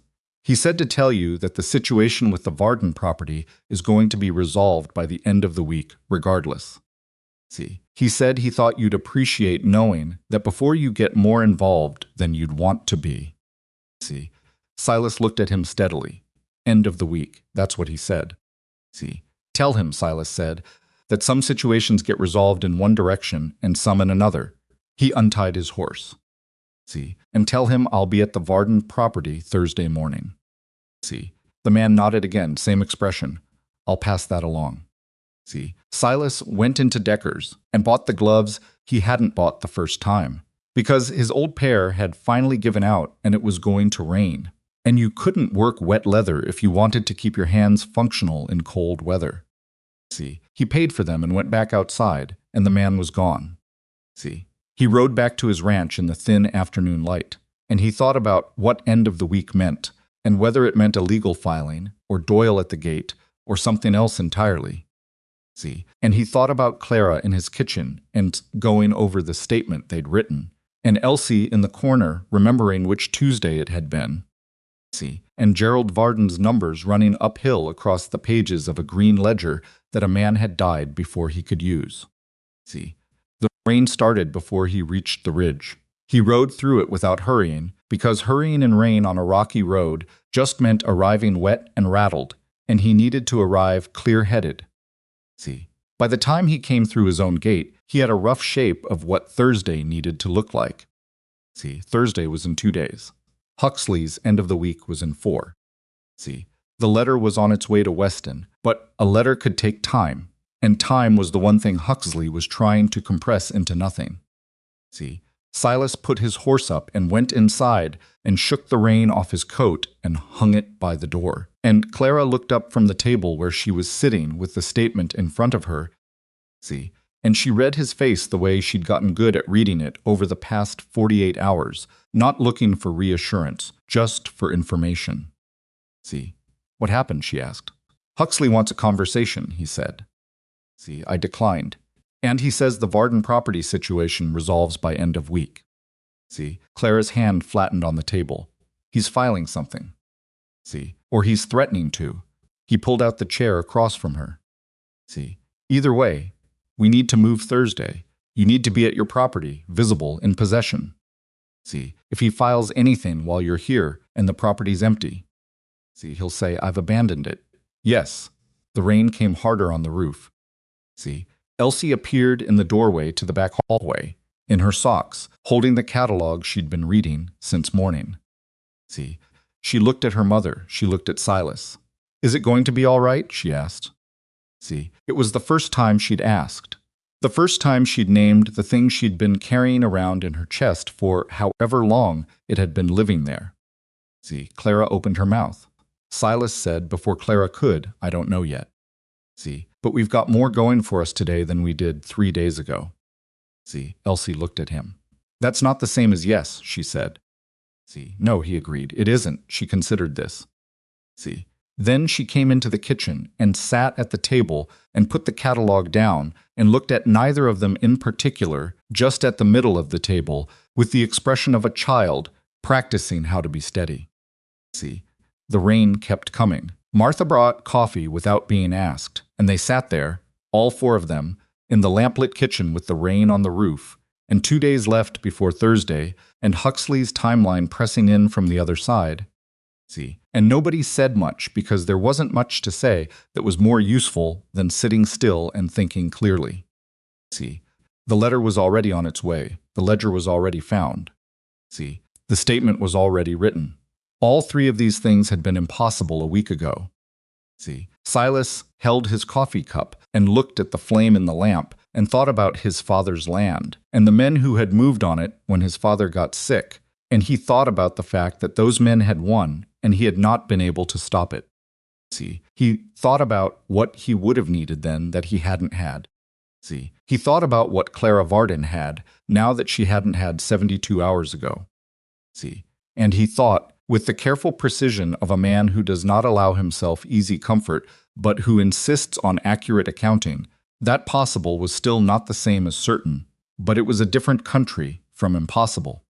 See? And the border between them mattered more than most people understood until they were standing right on it. See? He refilled his coffee. Thursday was coming. Thursday came in cold and clear, the kind of morning that looked honest and wasn't necessarily. See? Silas had Clara and Elsie back at the Varden ranch before sunrise.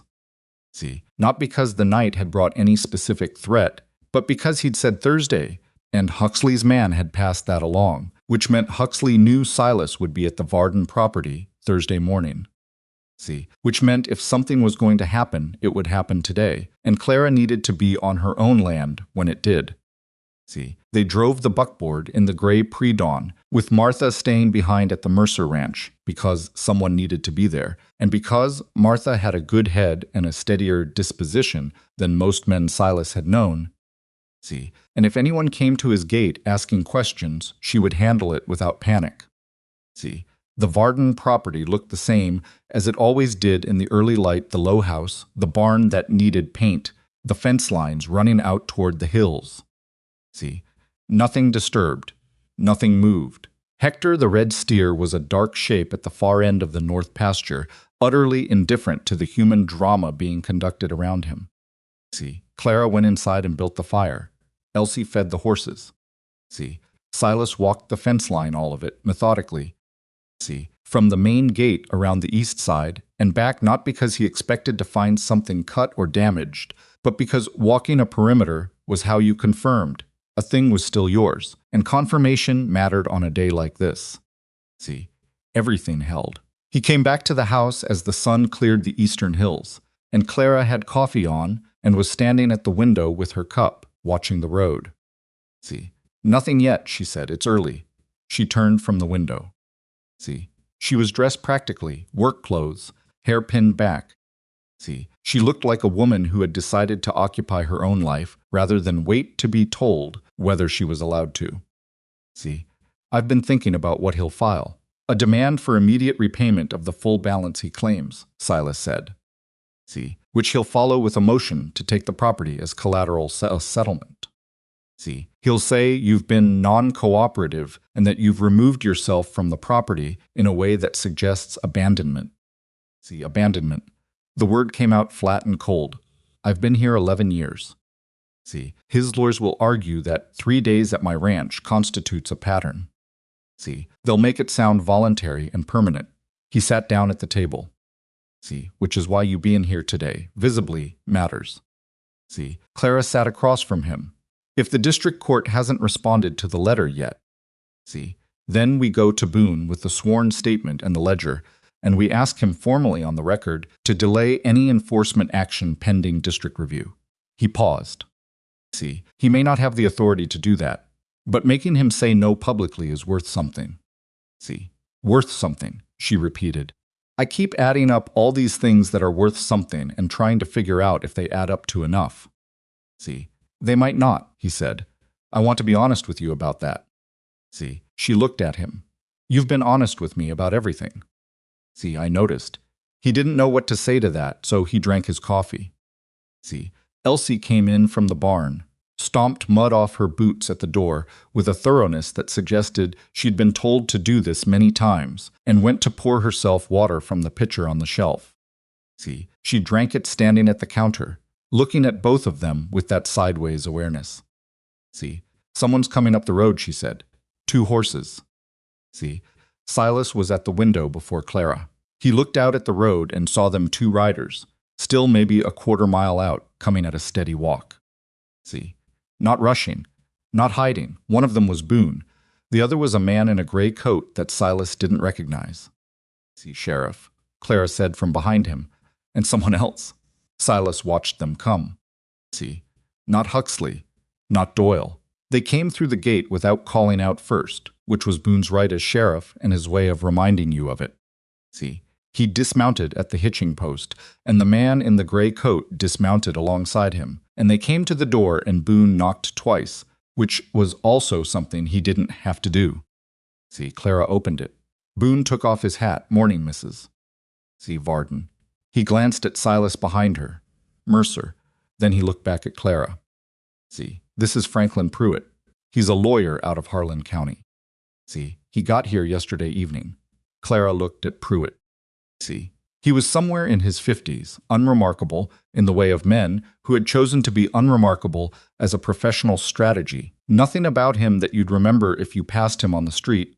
See, but his eyes were sharp in a way that didn't match the rest of the presentation. See, Mrs. Varden, Pruitt said. He didn't offer to shake her hand, just waited. See, I received a letter from Judge Elias Whitmore in Weston 2 days ago. See, he asked me to make contact with you as a preliminary step before the district court formally takes up the matter. He paused. See, he asked me to inform you that the court has received your letter and that the documentation you described has created sufficient concern for a preliminary inquiry. See, the porch was very quiet. Clara said the letter reached him. See, 3 days ago. He acted on it the same day. Pruitt glanced at Boone, then back at Clara. See, I should tell you Judge Whitmore knows Bram Huxley's name. See, he's encountered it in connection with 2 other property matters in this district in the past 4 years. See, both were settled before reaching court. He let that land. See, he was glad to have something in writing. Clara stepped back from the door. See, come inside. They sat at the kitchen table, all of them Clara, Silas, Boone, Pruitt, and Elsie on the chair in the corner that had become her habitual position at important conversations. See, Pruitt set a leather case on the table and opened it and produced a letter with the district court seal, which he passed to Clara. See, and she read it with Silas reading over her shoulder and Boone looking at the table with the expression of a man working through some private recalculation. See, the letter was short. It acknowledged receipt of Clara's complaint. It noted that the attached documentation, Silas had included brief descriptions of the ledger and the bank letters in the original letter. See, though not the documents themselves constituted a plausible basis for fraud inquiry, and it requested that a full accounting be prepared with the assistance of a court-appointed representative, namely Pruitt, see, for submission to the district court within 10 days. See, 10 days. He's given us 10 days. Clara said. He has. Pruitt folded his hands on the table. See, what I need from you in those 10 days is everything. See, the ledger, the bank letters, every document Huxley has ever put in front of you, and your own testimony about each one when it was presented, what you were told it meant, what you understood you were signing. He paused. See, I also need access to the bank records, which requires a court order that Judge Whitmore has already signed. See, I'll be presenting that to the Red Willow Territorial Bank this afternoon. See, Boone shifted in his chair. Huxley has accounts there. See, I'm aware, Pruitt said without looking at him. Boone looked at Silas.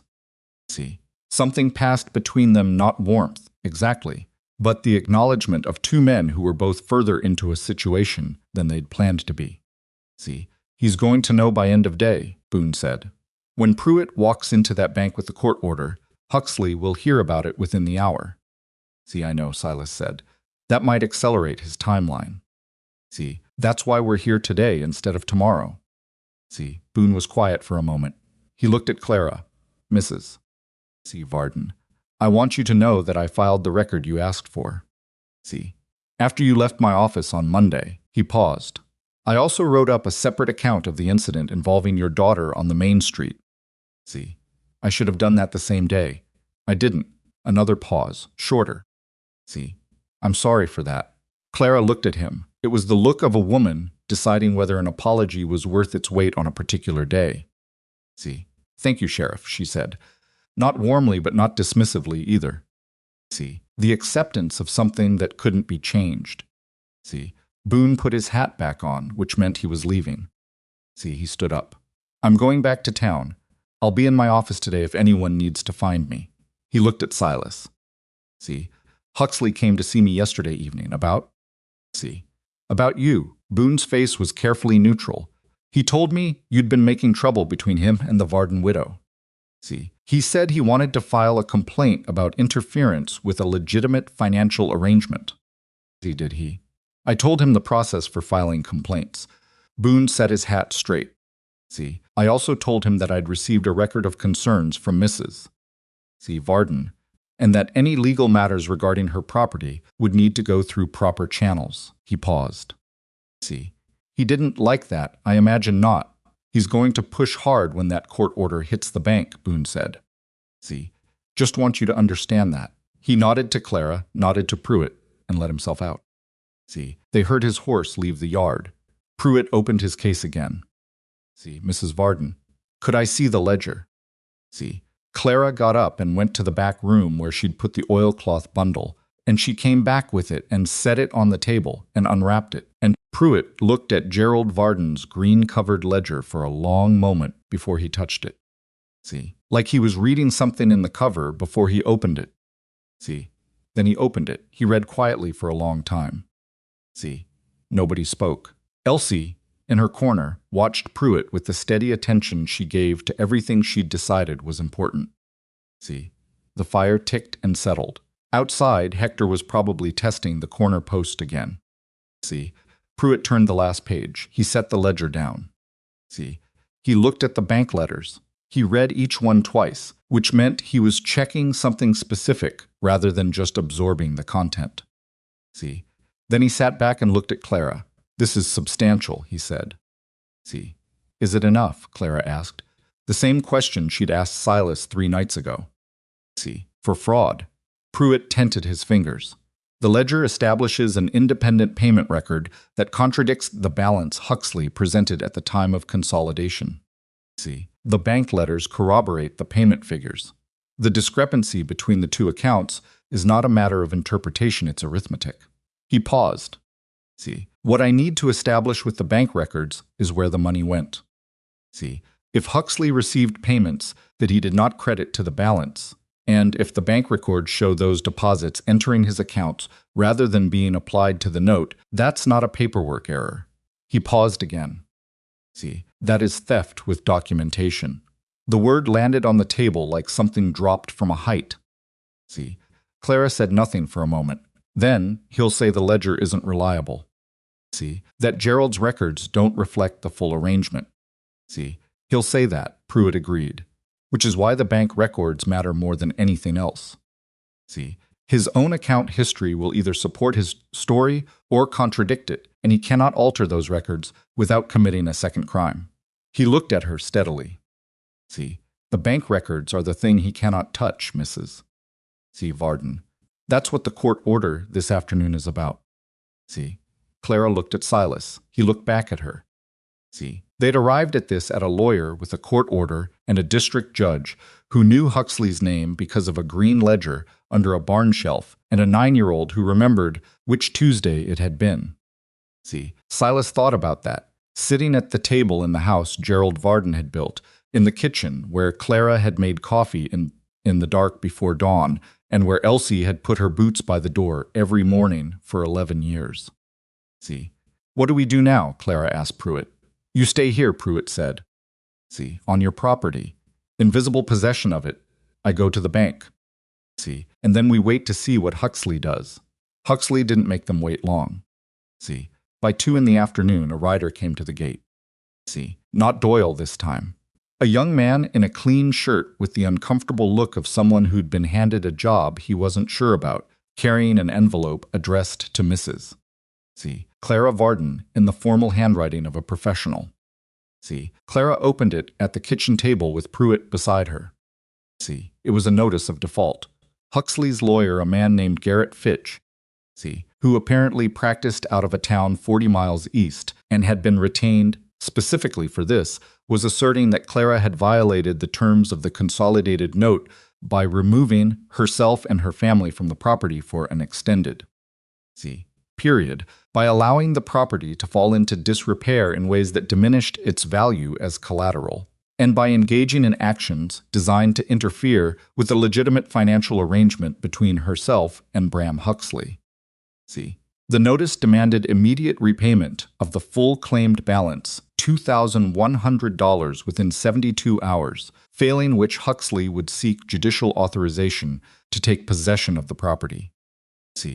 72 hours. Clara set the notice down. Pruitt read it over her shoulder, and his expression did not change, which Silas thought was either very professional or a very bad sign. Can he do this? Clara asked. He can file it, Pruitt said. Filing it and succeeding at it are different matters. He picked up the notice and examined the bottom. Fitch is a competent attorney. He's drafted this tightly.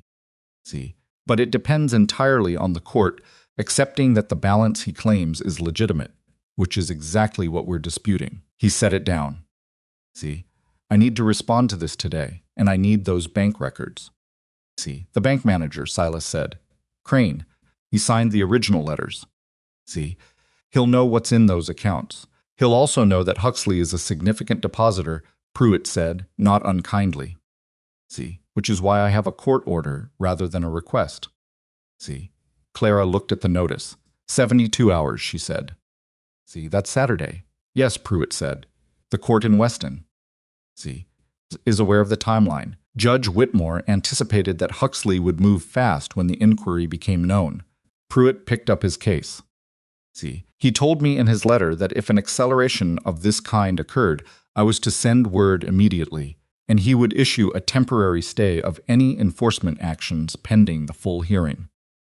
Clara looked up sharply. A stay. Preventing Huxley from taking any action against the property while the fraud inquiry is active.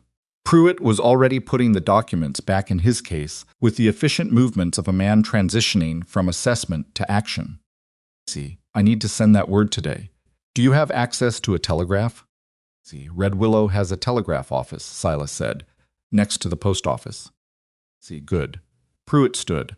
I'll go to the bank first, then the telegraph. He looked at Clara. Mrs. Varden, I want you to understand something. What Huxley is doing right now, the 72-hour notice, the timing, this is pressure. He's trying to frighten you into either paying a debt you don't legitimately owe or abandoning a legal fight before it starts. He paused. Men like this count on the person on the other side having less stamina than they do. They make things expensive and frightening and complicated because most people eventually decide it costs too much to keep fighting. He looked at her directly. Do you intend to keep fighting? Clara held his gaze. He threatened to separate me from my daughter, she said. See, as long as that's true, I don't have the option of stopping. See, Pruitt nodded once. Then I'll be at the bank within the hour. See, he left. The yard was quiet. Through the window, Silas watched Pruitt mount and ride toward town with the purposeful pace of a man who had somewhere specific to be. See, Clara sat at the table with Huxley's default notice in front of her. See, Silas sat across from her. 72 hours, she said again. See, Pruitt moves faster than that. He might, she looked at the notice. See, or the bank manager stalls, or the telegraph line is down. See, or Whitmore is out of his office, or 100 other things that could go wrong between now and Saturday. She looked up. See, I've been living on it might work out for 2 years, Silas. See, I need to be ready for it not working out too. He respected that enough not to argue with it. See, what would not working out look like, he asked. He takes the property. She said it evenly. See, he has the documents. If the court hasn't issued the stay in time, he'll show up here with Fitch and a paper from whatever Judge Fitch has in his pocket, and they'll tell me to vacate. She paused. See, and if I resist, he'll have a legal argument that I'm the one behaving unlawfully. See, and Elsie. And Elsie. Her voice tightened on those 2 words and then smoothed back out. See, if we lose the property, we lose the income. If we lose the income, I can't fight in court. See, if I can't fight in court, Huxley's documents stand. See, and if his documents stand, she stopped. He's argued in one of those papers that in the event of default on property transfer, my continued access to Elsie would be dependent on my demonstrating stable housing and income. She looked at the table. See, his lawyer drafted that clause 6 months ago. I didn't understand what it meant when I signed it. See, Silas was very still. He built in a custody lever, he said. See, it's not called that. It's buried in language about welfare and stability. See, but yes. She looked up. That's what it is. He could use it to argue I'm not able to care for her properly. See, with the right judge and the right framing, he'd need Clara County Court for that, not the financial court, Silas said. See, it's a separate jurisdiction. He knows that. He also knows it costs money to fight on 2 fronts simultaneously, and I don't have money to spend. Her voice was absolutely steady. See, that steadiness was the most frightening thing about it. See, he's been building this for 2 years. Every document, every clause, every carefully placed implication. See, he built a machine, Silas. I've been living inside the machine, and I didn't see the shape of it until you helped me look. See, he thought about what Martha had said. The night after all of this started that men like Huxley found what a person needed most and got between them and it. See, Huxley had found what Clara needed most and built a legal architecture around it. See, the custody clause doesn't work if the fraud case succeeds, Silas said. See, if the court finds that the debt was fraudulent, the documents built on that debt are invalidated. See, including that clause. If, Clara said, if, he agreed. See, she put her hands flat on the table. What's the thing we haven't done yet that we should be doing? See, he thought about it, not quickly properly, the way you think about something when the answer actually matters. See, Elsie, he said. Clara looked at him. She heard Huxley arguing with a bank clerk, Silas said slowly. See, she told you that. About her father's cattle sales, she overheard an argument about the money. See, she was 7 at the time. She's got a better memory than most adults I know. He paused. See, who was the bank clerk? Clara blinked. I don't know. See, she said she overheard it at the bank. She'd gone with Gerald to the spring sale and then to the bank to deposit the proceeds. See, what bank clerk would have been present when Gerald was depositing cattle sale proceeds? See, Clara went very still. Crane, she said, Aldous Crane. See, he handled all of Gerald's accounts personally. She looked at Silas. See, he's the one who signed the bank letters. If Crane witnessed Huxley arguing about how the sale money was being recorded, see, he'd know whether the deposits matched what Huxley told me, Clara said. See, her voice had gone quiet and quick, the way it did when she was working something out. See, he'd know if there was a discrepancy in how the payments were entered. See, and if Huxley pressured him to alter the records afterward, or to look the other way. See, Crane has a problem, Clara said. A legal problem. See, if the court order surfaces records that show he was complicit, see, he might decide that cooperating with the inquiry is better than being named alongside Huxley. Silas paused. See, Pruitt needs to know about Elsie's account of that argument.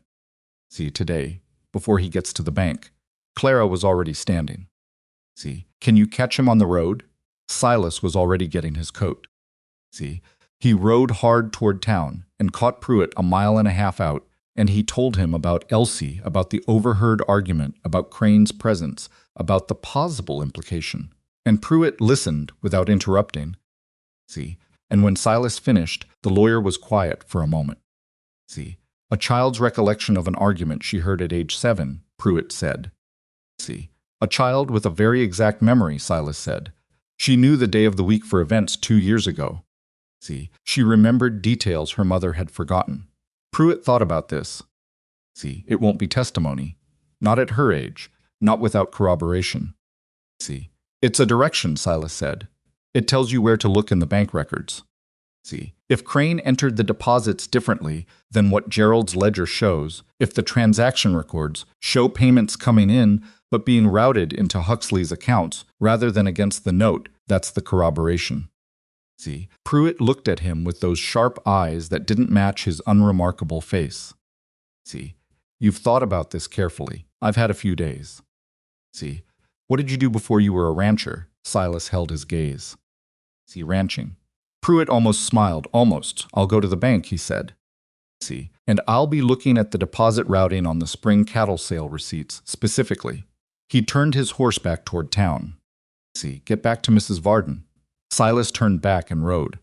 See, the afternoon had gone gray and cool by the time he reached the Varden ranch, and he found Clara splitting wood by the barn, not because she particularly needed wood at that moment, see, but because splitting wood was something you could do with your hands, while your head was somewhere else entirely.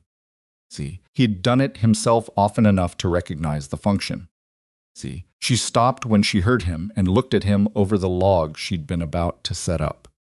See, he knows, Silas said, about Crane and the deposit routing. See, he's looking for it. Clara set the log down slowly. See, and if he finds it, see, then we have bank records contradicting Huxley's accounting, an independent ledger contradicting his claimed balance, a bank manager who may have witnessed the original discrepancy and has his own legal exposure for ignoring it, see, and a district judge who already knew Huxley's name before we wrote him a letter. He paused. See, that's not nothing. Clara looked at him. No, she said. See, it's not. She picked up the axe again, positioned the log, and brought the axe down clean and hard. See, the log split perfectly along the grain, 2 pieces falling clean to either side. See, she picked up one of them and stacked it against the barn wall. See, Gerald used to do this, she said. I could never get the angle right. See, he showed me about 40 times. She positioned another log.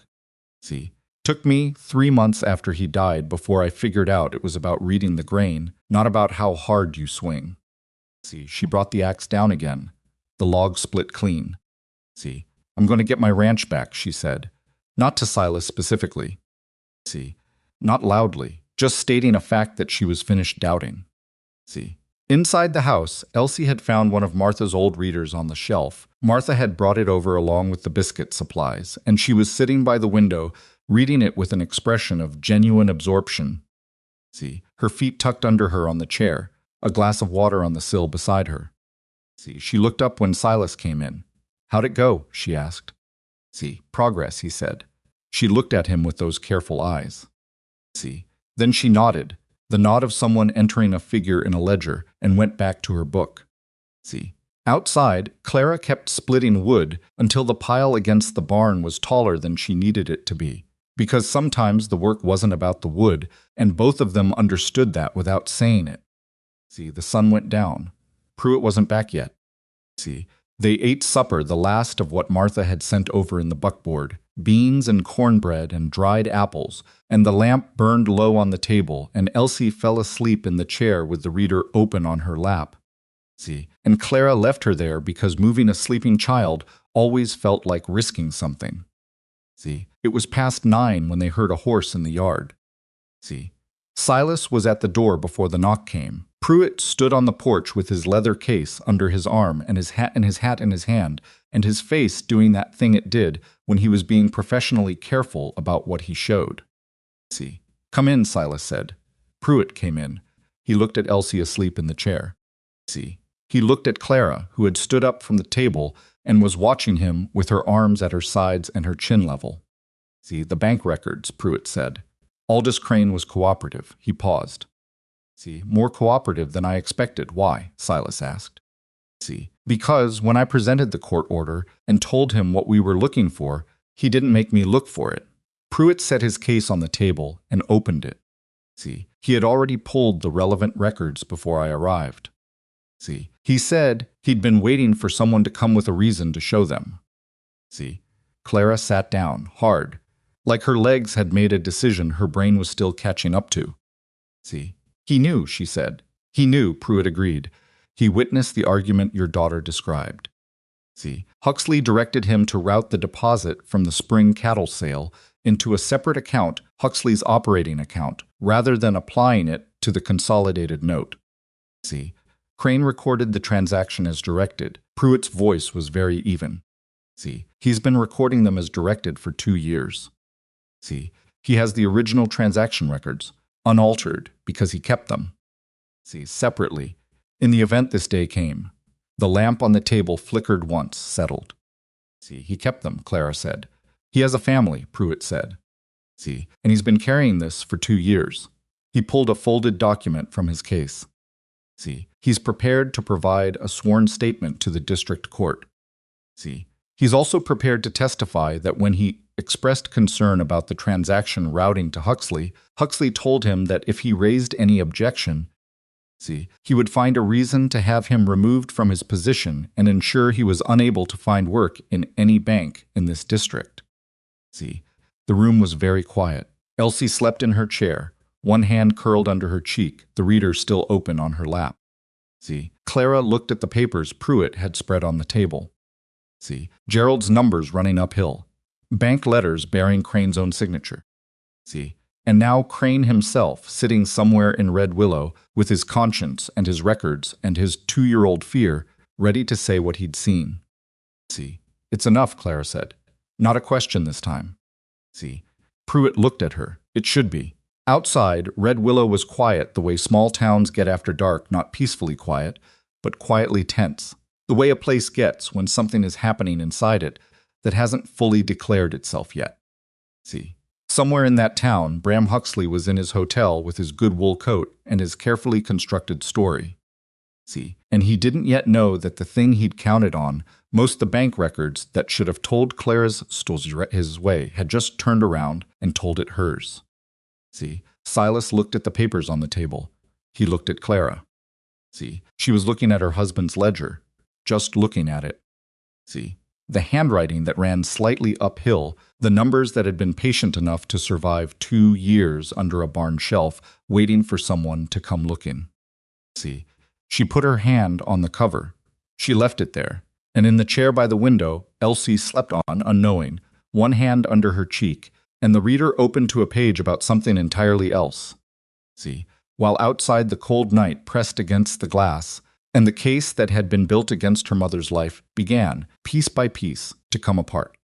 See, Pruitt left that night with Crane's records under his arm and the sworn statement folded inside his case, and he rode back to town with the particular purposefulness of a man who understood that the next 48 hours would decide everything. See, Clara watched him go from the porch, and then came back inside and stood in the kitchen for a moment, looking at nothing specific. See, and Silas gave her that moment because it wasn't nothing. It was the moment between the thing being possible and the thing being real, and those two states are further apart than most people understand until they're standing between them. See, then she said, "I need to sleep." "Yes," he agreed. See, "Will you stay?" It wasn't said the way some things are said. See, it was practical, direct, the question of a woman who had been alone on this property for 2 years, and who understood, without dramatics, see, that tonight of all nights having another person between her daughter and whatever Huxley might decide to do before morning was not a luxury, but a sensible precaution. See, I'll stay, he said. He slept on the bench by the front door, with his coat over him and his boots on, which was not comfortable but was sufficient, and he woke twice in the night to check the yard and found it empty both times. See, just the horses standing quiet in the barn, and the cold, clear sky overhead with more stars than any amount of human trouble could diminish. See, the second time he came back in, Clara was standing at the kitchen window with a cup of cold coffee she wasn't drinking, watching the dark. See, he'll make a move before the hearing, she said, without turning around. See, maybe. If I were him, I would. She turned then, looked at Silas in the low light. See, he's a man who's never had to fight from behind before. See, having Crane turn on him, that's not something he planned for. See, and men who haven't planned for something tend to do something stupid when it happens. See, Silas sat down at the table. What kind of stupid? See, I don't know. She set her cup down. That's what worries me. See, she wasn't wrong to worry. She had good instincts, not the instincts of someone who'd always been cautious, but the sharper kind that come from 2 years of watching a man work against you and learning, slowly and painfully. See, to read the shape of his intentions before they fully formed. See, they were both right, as it turned out. At 7 the next morning, Doyle came to the gate. See, not Huxley, not Fitch the lawyer. See, Doyle the heavy-chested man who dressed to be forgotten, and he had 2 other men with him that Silas had never seen, and they came to the gate, and Doyle called out in a flat, carrying voice that he had a notice of inspection from Mr. See, Huxley's office and needed access to the property to assess the collateral condition of the livestock and structures. See, Clara was on the porch. Silas was beside her. See, that's not a legal document. See, Silas said quietly. See, just for her. See, a private party can't issue an inspection notice. See, he needs a court order for that. He's counting on me not knowing that, Clara said. See, are you going to open the gate? She looked at Doyle at the gate, at the 2 men behind him. See, at the way Doyle was sitting his horse with the particular stillness of a man who had done this kind of thing before and understood that the first 30 seconds usually decided how the rest went. See, no, she said, her voice. Show me the court order. See, Doyle's expression didn't change. This is a private inspection notice issued by. See, a court order, Clara said again. If you have one, I'll see it. See, if you don't have one, you need to leave my property. See, the word my landed the way she'd intended it to, not loudly, not theatrically, but with a weight that came from a woman who had spent 2 years being uncertain whether she was allowed to use it and had decided, see, sometime in the past week, that she was done being uncertain. See, Doyle looked at Silas. Silas looked back at him. There was nothing in Silas's face that was threatening, nothing that was performing toughness. See, just a man standing on a porch at 7 in the morning who had nowhere else to be. See, Doyle looked back at Clara. Mr. Huxley would like this handled quietly. See, Mr. Huxley should have thought about quiet before he filed a default notice, Clara said. See, you're on my land without authorization. You have about 2 minutes to make a different decision. See, one of the men behind Doyle said something low, not meant to carry. See, Doyle turned his head slightly, listening, then looked back at the porch. See, he turned his horse. The 3 of them rode back toward town at the same unhurried pace they'd arrived, and Clara watched them go without moving, without her shoulders relaxing, without any of the visible relief that a person might expect. See, because she knew, and Silas knew, that Doyle going away was not Huxley giving up. See, it was Huxley recalibrating. It was a man who had just had his first approach turned away deciding which door to try next. See, I need to get to Boone before he does, Clara said. See, yes, Silas said. You do. They rode to town together, Clara on the buckboard and Silas alongside, and they left Elsie at the ranch with instructions to stay inside, and the understanding communicated without being said directly. See, because Elsie was old enough for the direct version that if anyone came to the gate, she was not to open it, and not to answer, and not to be visible from the road.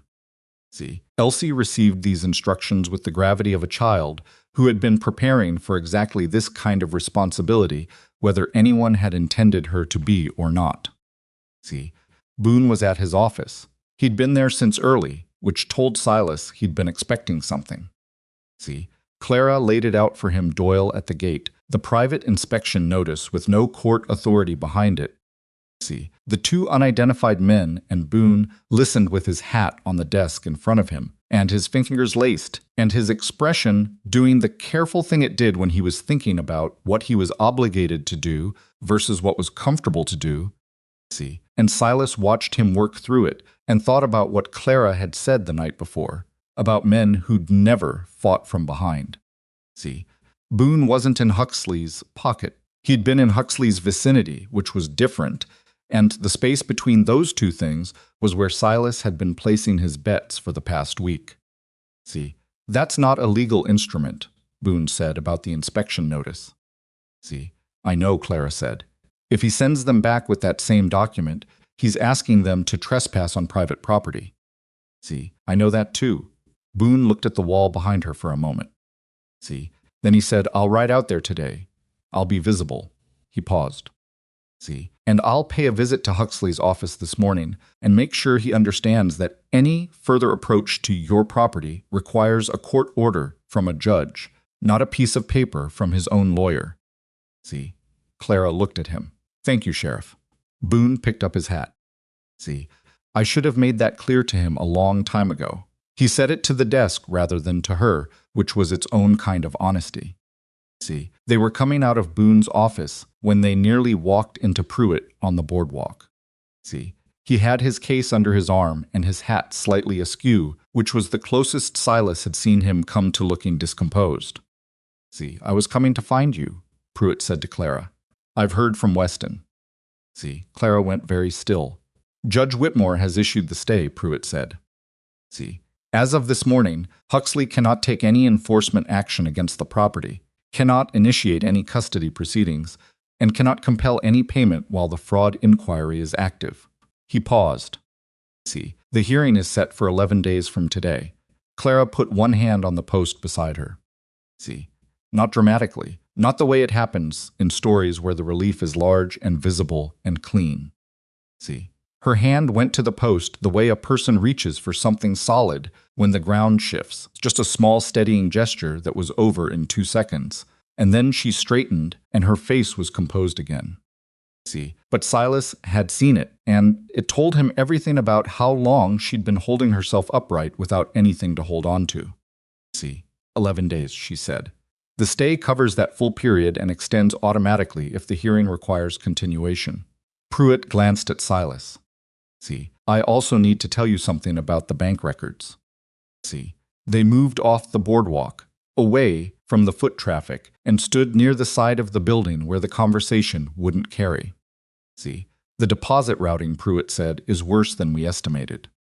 See, Crane didn't just redirect the cattle sale proceeds. See, for 14 months.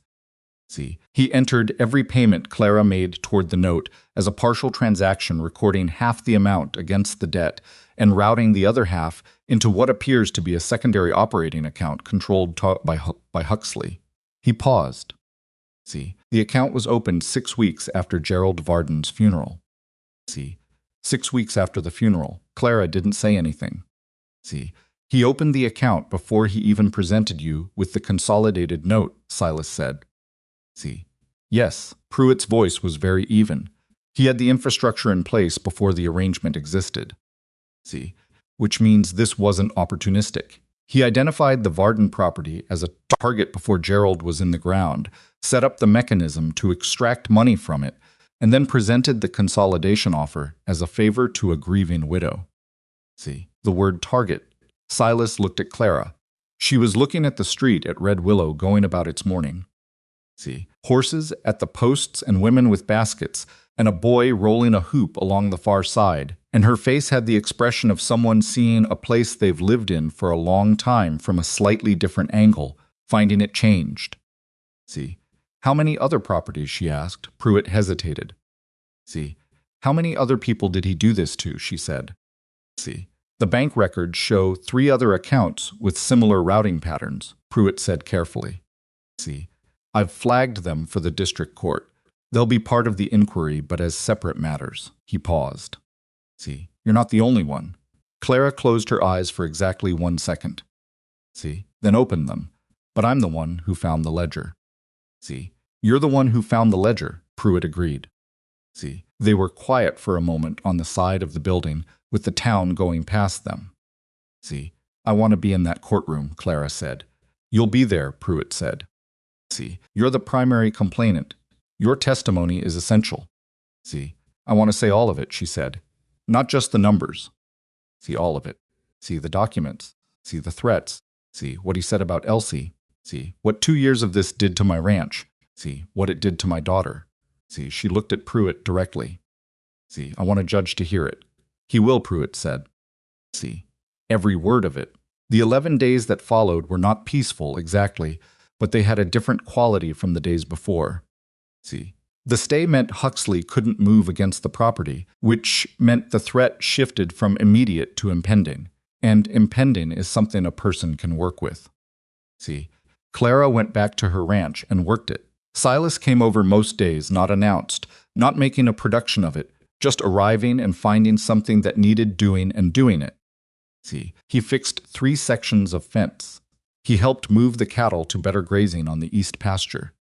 See, he replaced the rotted board on the barn wall that had been letting cold air in all winter. See, Clara didn't thank him for each thing. She acknowledged it the way people acknowledge things when they're past the point where gratitude needs performance, a nod, a cup of coffee, occasionally a few words about what needed doing next. See, it was, without either of them naming it, the rhythm of 2 people working the same piece of land.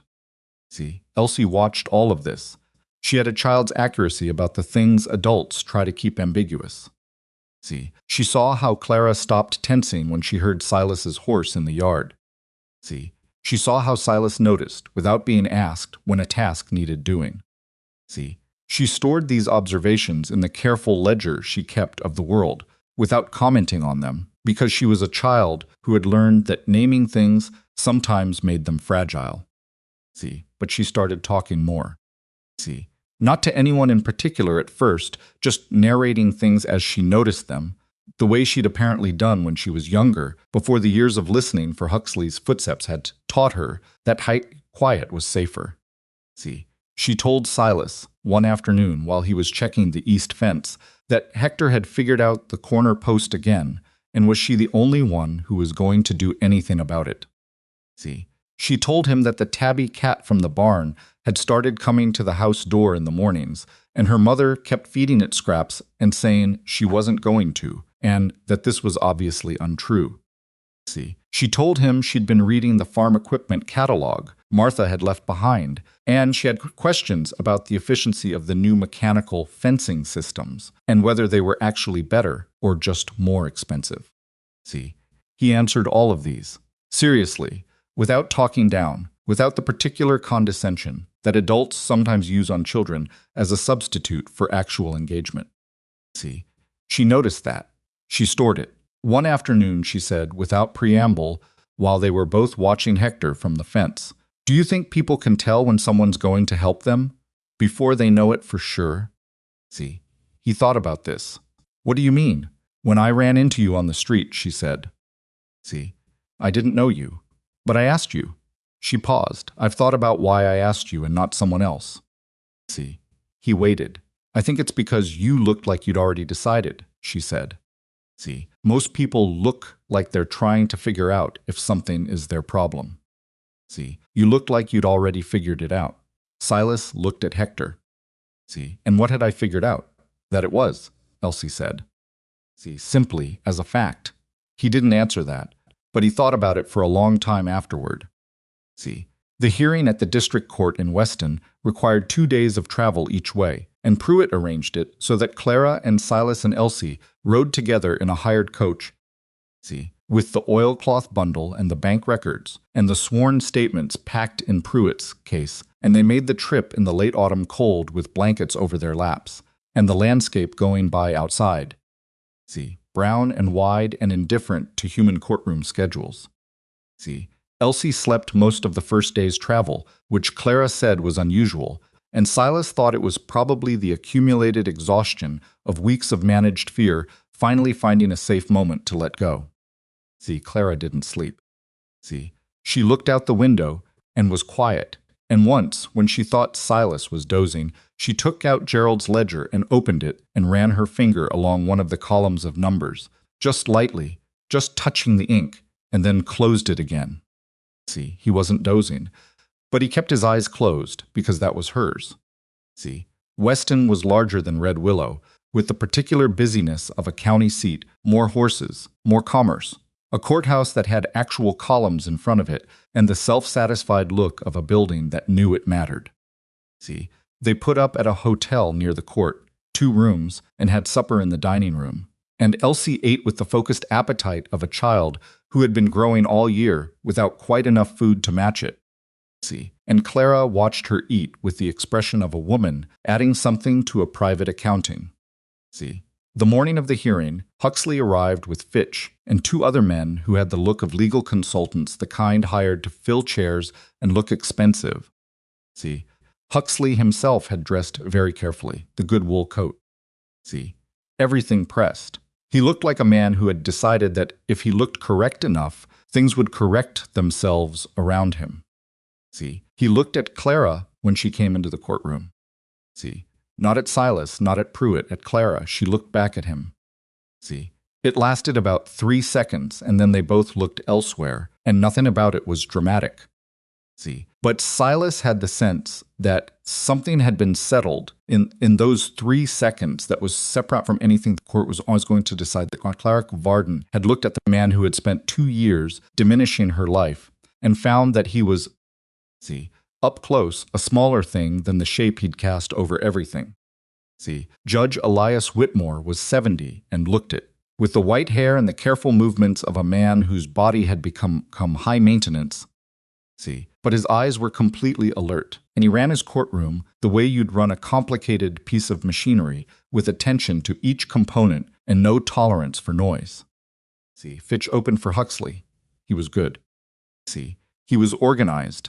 He was measured, and he told the story Huxley told a respected businessman who had offered financial assistance to a widow in distress, whose generosity had been met with mischaracterization, whose legitimate contracts were now being attacked by a woman who had failed to understand what she signed and was looking for someone to blame for her own financial mismanagement.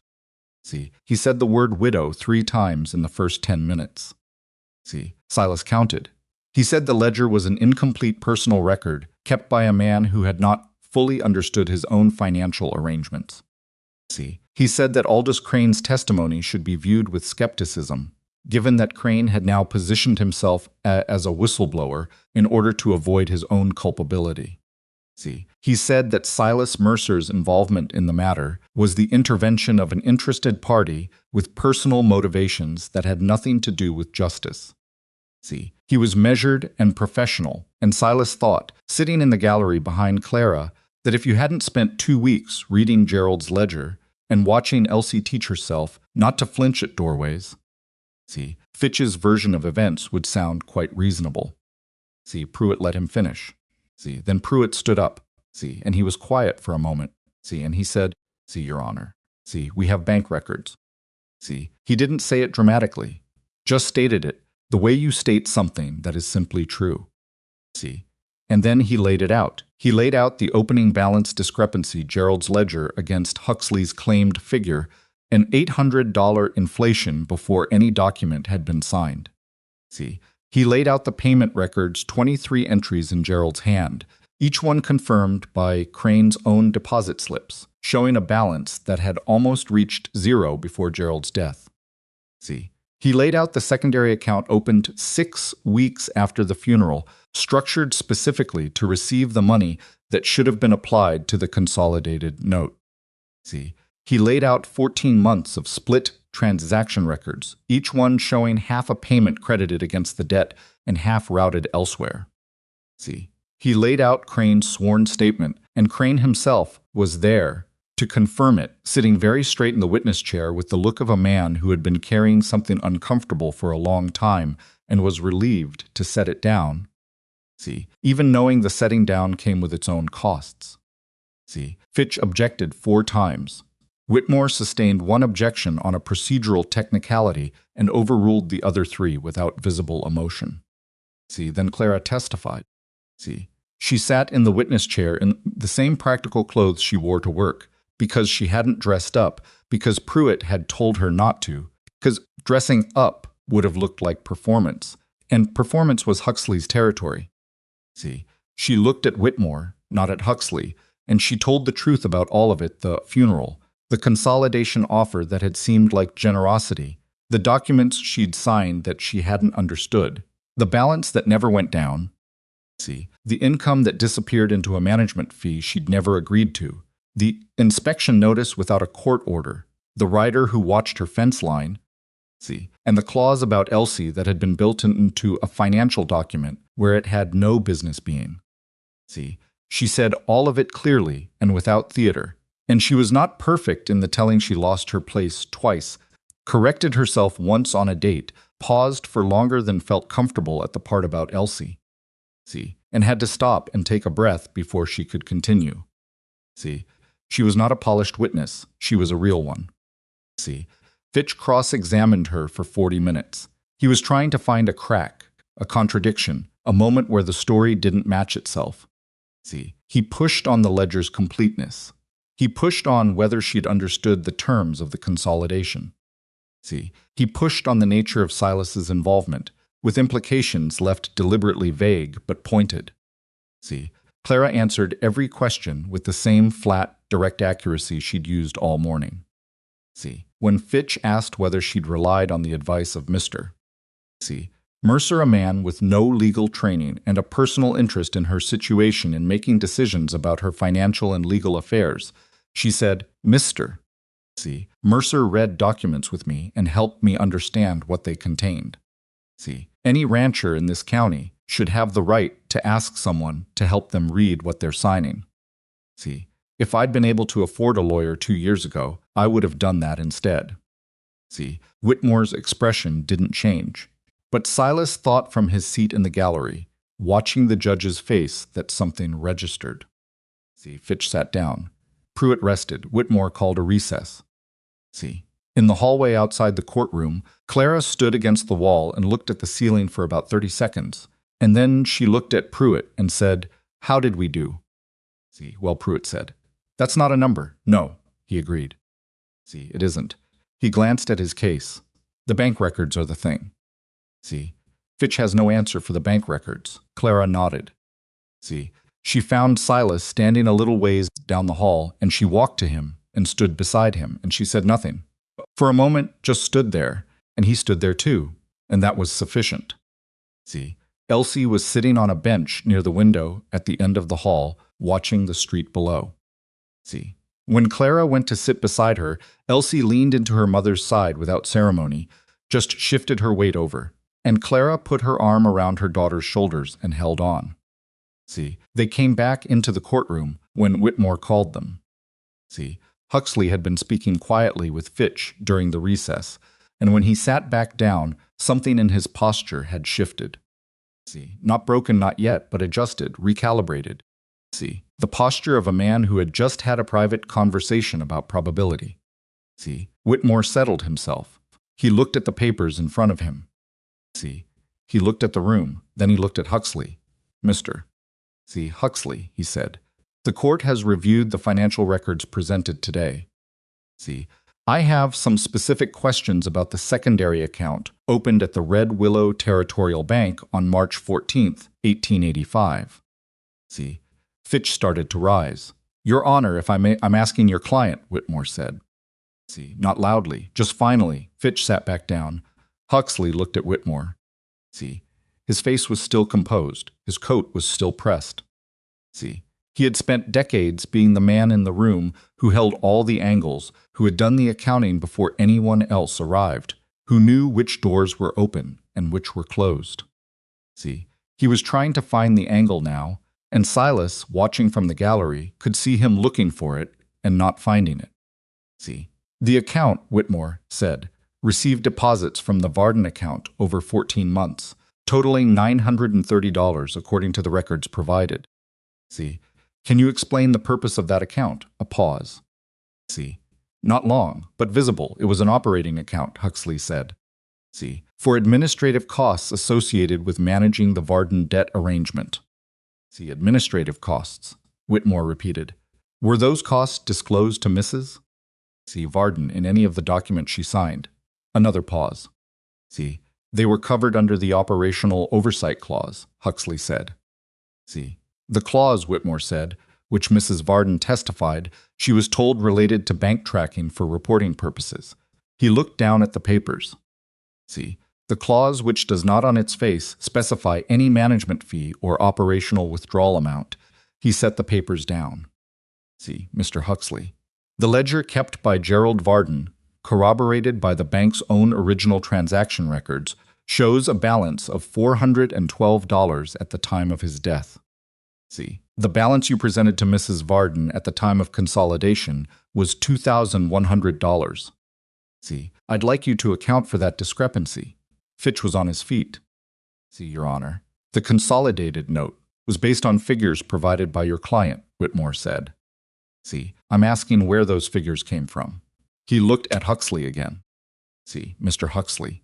The courtroom was very quiet. Bram Huxley, for the first time in longer than most people in Red Willow could remember, had nothing to say that would help him. C. He said something anyway about the complexity of multi-instrument debt consolidation, about the costs of extending patience to a struggling ranch. C. About the nature of financial arrangements that a layperson might find difficult to follow, and it sounded, as Silas sat listening, exactly like what it was. C. A man talking around the outside of the truth because the inside of it was a room he couldn't afford to enter. C. Whitmore let him finish.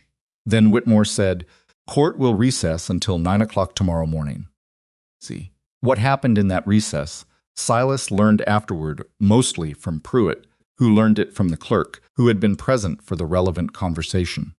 C. Fitch had gone to Pruitt in the hotel lobby that evening and made an offer Huxley would agree to invalidate the fraudulent transfers and return a portion of the misappropriated funds if Clara would agree to. C. Withdraw the fraud complaint and accept a settlement. C. Pruitt had brought this offer to Clara. She had listened to all of it. C. Then she said no, Pruitt had asked if she was certain. C. She said, he did this to other people too. If we settle privately, none of that comes out. She paused. C. I want it on the court record, all of it, so that the next widow he finds doesn't start from nothing. C. Pruitt had looked at her for a moment. Then he said, I'll tell them no. C. Court reconvened the next morning, and Whitmore delivered his findings with the efficiency of a man who had done his thinking the night before and arrived ready. C. The court found that the consolidated note had been initiated on the basis of fraudulent figures. C. The court found that the secondary account constituted unauthorized appropriation of funds that should have been applied to the legitimate debt. C. The court found that the operational oversight clause had been misrepresented to Clara at the time of signing. C. The court invalidated all transfers of property, livestock, and income rights made pursuant to the fraudulent debt arrangement. C. It ordered the return of $930 in misappropriated funds, plus a penalty equal to the same, to be paid to Clara within 30 days. C. It ordered the legitimate remaining balance, $412, at Gerald's death, against which Clara had subsequently paid amounts that exceeded the total to be declared settled in full. C. It referred the matter of Aldous Crane's conduct to the banking authority, with a recommendation for lenient treatment given his cooperation and the coercive circumstances in which he had acted. C. And it referred the matter of Bram Huxley to the district prosecutor for consideration of criminal charges. C. Fitch requested an appeal. Whitmore said he was welcome to file one. C. Clara sat at the plaintiff's table and heard all of it, and she did not cry, which Silas had expected, and she did not smile, which he had also expected. C.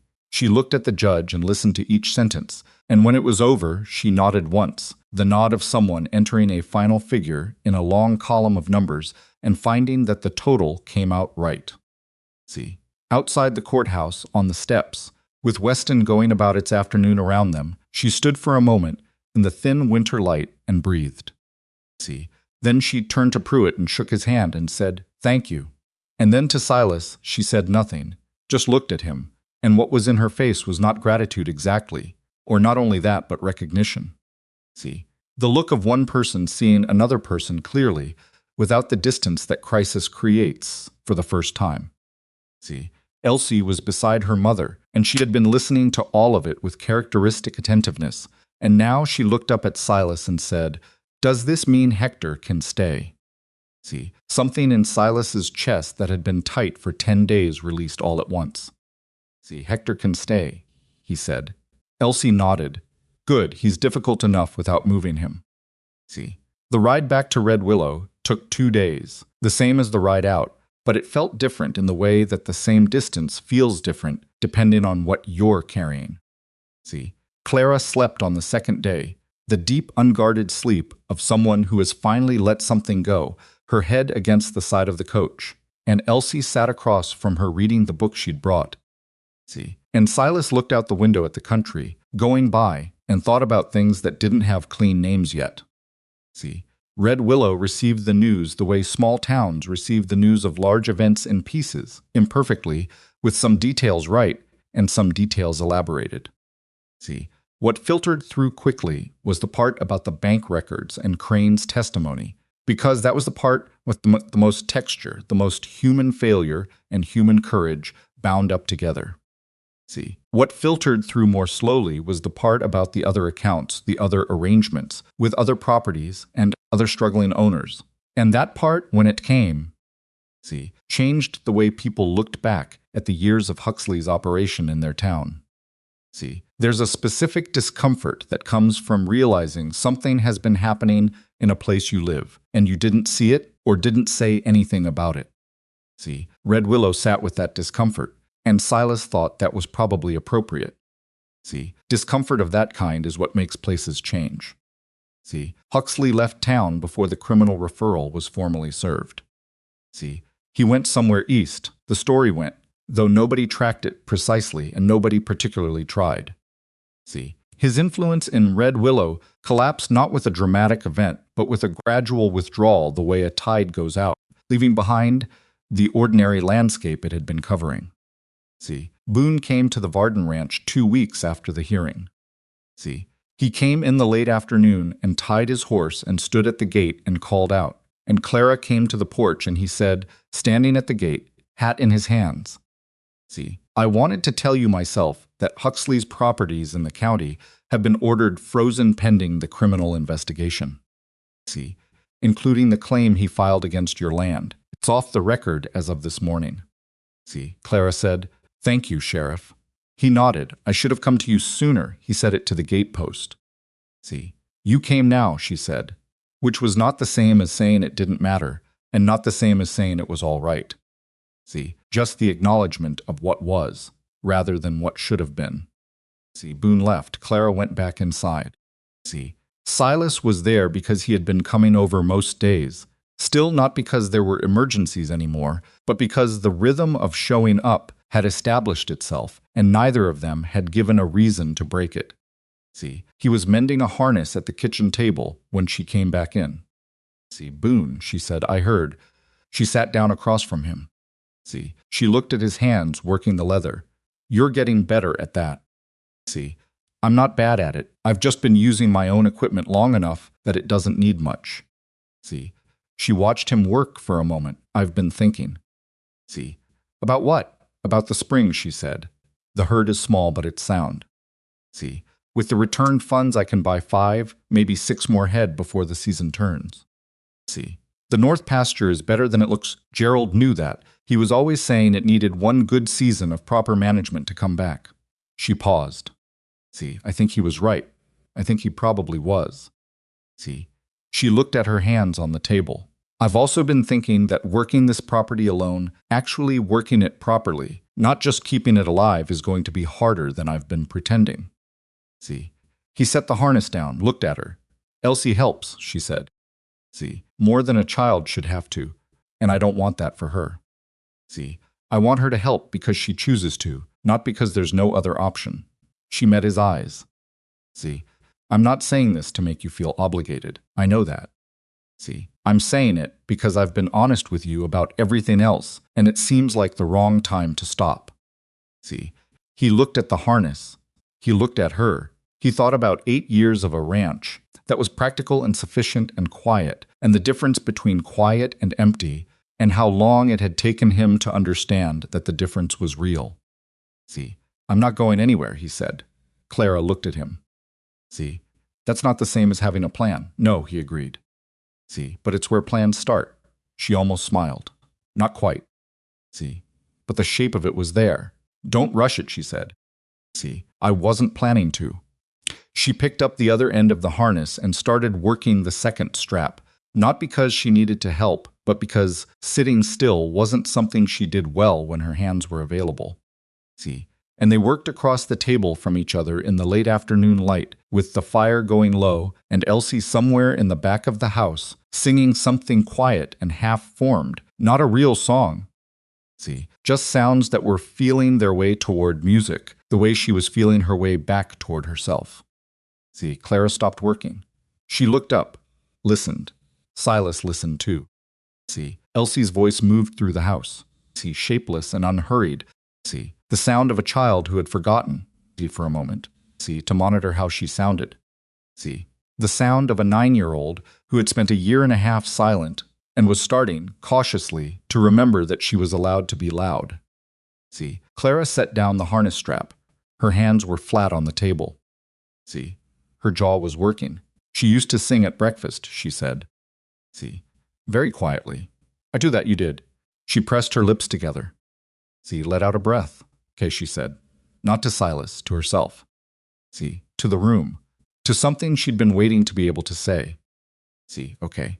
The spring came eventually, the way spring does not all at once, not cleanly, but incrementally, cold giving ground to warmth 1 stubborn inch at a time. See, the north pasture came back, as Gerald had always said it would. See, Clara bought 6 head before the season turned, and the herd grew past what it had been in 2 years, not back to what it was at its height, but better and growing. See, the barn got painted. The fence on the east side, Gerald's fence, stood as it had always stood. See, Silas and Clara married in the late spring at the ranch, with Pruitt as a legal witness and Martha Bell present, and Boone standing at the back with his hat in his hands, looking like a man attending an event he was relieved to be invited to. See, the ceremony was short and practical, and contained exactly one moment that wasn't either of those things, which was when Elsie, standing beside her mother, reached over and put her hand in Silas's without being asked. See, and he closed his hand around hers, and that was that. See, the legal arrangements were Pruitt's work. Done carefully, the Varden Ranch stayed in Clara's name. See, the Mercer property and the Varden property shared a boundary line that meant, in practical terms, that what had been 2 separate operations became one, but the distinction mattered, and both of them knew why. See, Elsie had her own thoughts about the arrangement. About 2 weeks after the wedding, she came to Silas in the barn, where he was checking the horses. She had a way of arriving in barns when she had something she'd been thinking about. See, as though the presence of animals made difficult conversations easier, which perhaps it did, and she stood in the entrance for a moment and then said, "I've been thinking about what to call you." See, he looked at her over the horse's back. "What have you come up with?" See, she considered. "Papa feels like it belongs to someone else." "See, it does," he said. "That's all right." She looked at the horse. "See, but Mr. Mercer is too much."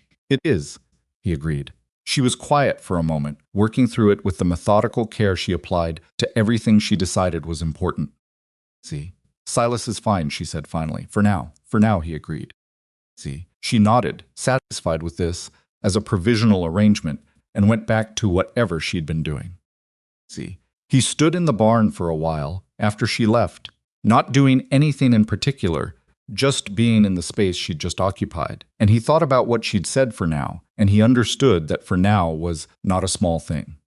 See, for now meant she was leaving the room.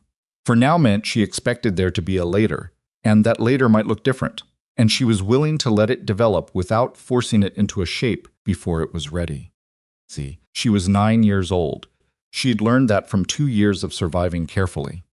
See, It was the kind of patience that shouldn't have to be earned at 9, but once you had it for keeps.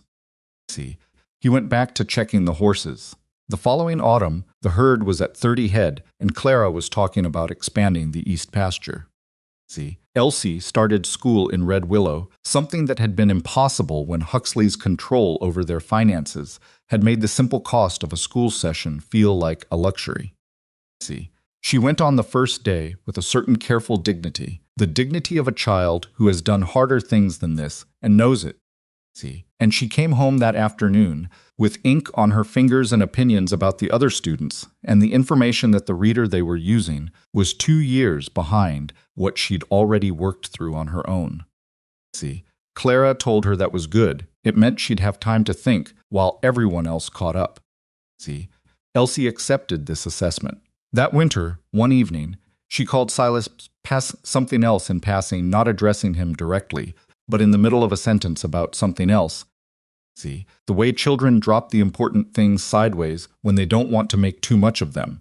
And the word she used was Papa, said quickly, and then moved past, and neither Clara nor Silas remarked on it.